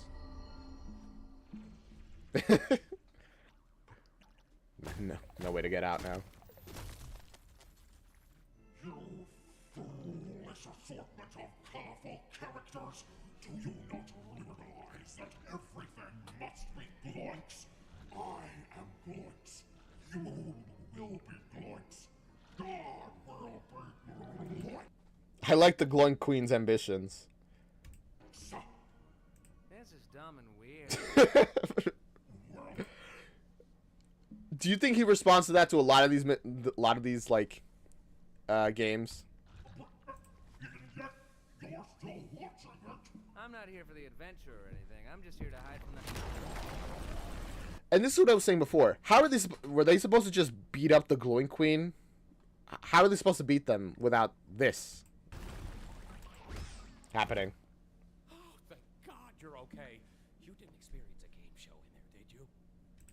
That's a reference to a thing that happens in what's her name? She's the one who made the, or they are the one who made the like came up with the idea of all this. The animator, I forget their name, but in like their like YouTube animations, they made Little Runmo, if you know that. They have this thing where inside of the stomach of a being, there's like a game show. What are you talking about? Look at him go. It's just Kaufmo. Don't worry about it. He has like the wildest bend in his back. I just noticed. He goes like this. He's fine. You're right. How are we gonna get out of here? No one said that. Over there. How convenient. Ladies first. No, wait, why would I say that? It said ladies first just to knock him over. Literally the only reason. Wait, Pomni's not even here? Wasn't this whole thing for her? That's what I'm saying. She's not even here. Hey, I can't hear the escalator. My goodness, so rude.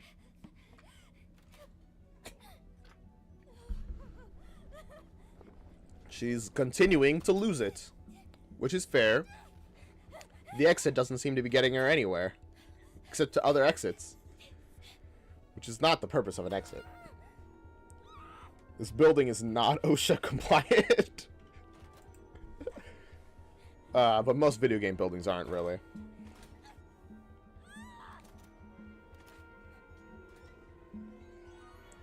One, two, three, four. There was 4 lit computers that I saw, and then this one, the 5th one. But I don't. Is that? How many characters are there? There's Zubul, Gangle, not Gaggle, Kinger, Ragatha. Yeah, see, that's not enough. I don't know what the lit if the lit computers represent something or not. I'm theorizing.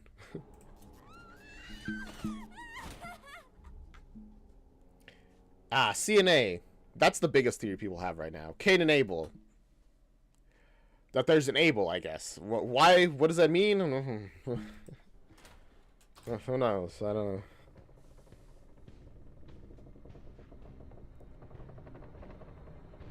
That's an effective use of slow-mo also. I like that.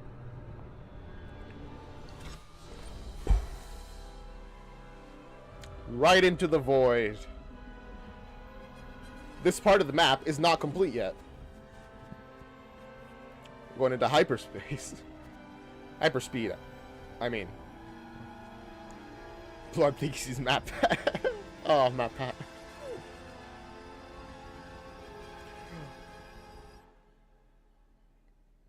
Hey, Kane. Oh, Bubble.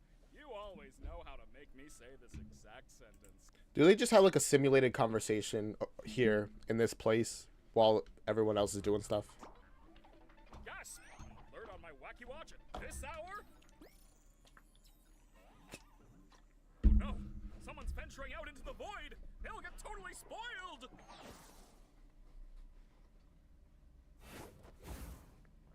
Oof. The ease at which Kane does stuff is like disheartening, honestly. Because like she ran through everything, then she got into the void, and then he just like that, and now she's back out of the void. Go. You saw some stuff. Now, what the heck happened around here? Oh yeah, my doing. Kane! Kaufmo went through a sort of Kaufmosis and abstracted. Kaufmosis. Kaufmo abstracted? Why didn't anybody tell me? How did he not know? Does he not look into people's rooms? Does he respect their privacy? I don't know about that. She did not like hearing that. And into the cellar you go. Just such casual, like, horror of, oh my god, there's a ton of these. And also, this is just the cellar, huh? Can't believe Kaufmo just gave up like that.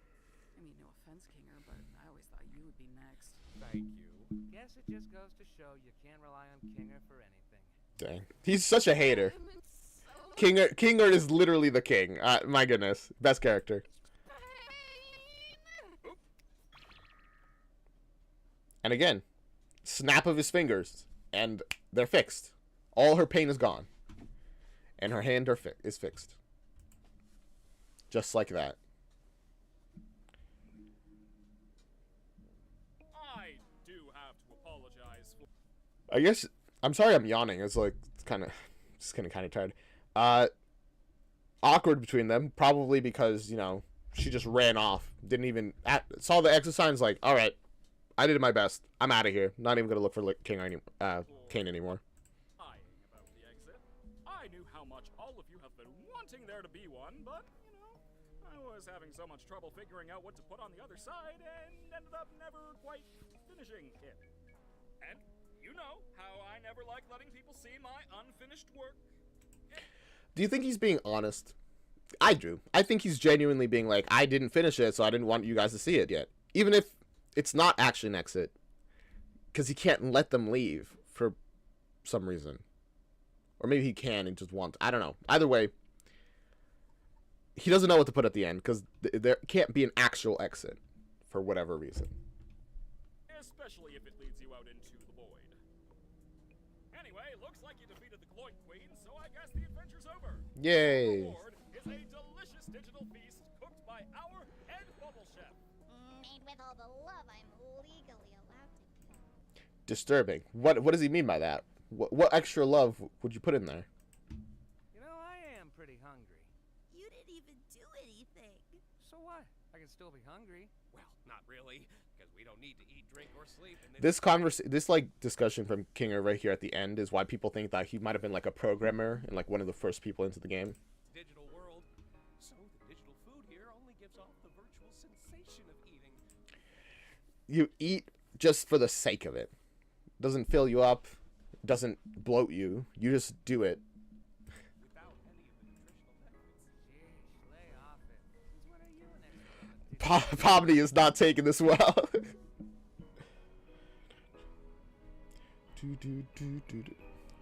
Delicious low poly food.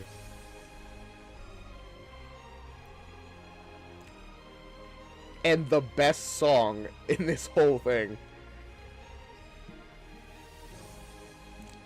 They're chatting. They just did somebody just put Pomni here for her to freak out like this? To be like, oh my god, this is real. I'm stuck here.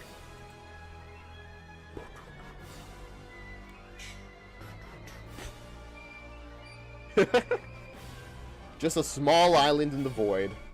In a computer. The computer she saw.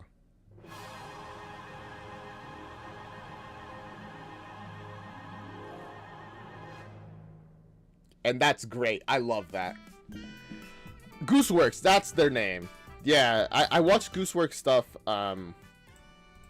like on their own channel.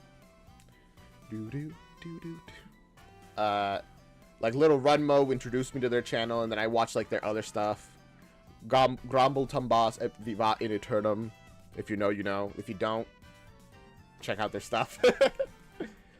But yeah, I know I already watched this, as I said before, but I really wanted to watch it on stream, commentate on it, really put my thoughts out there into the world about theories and stuff.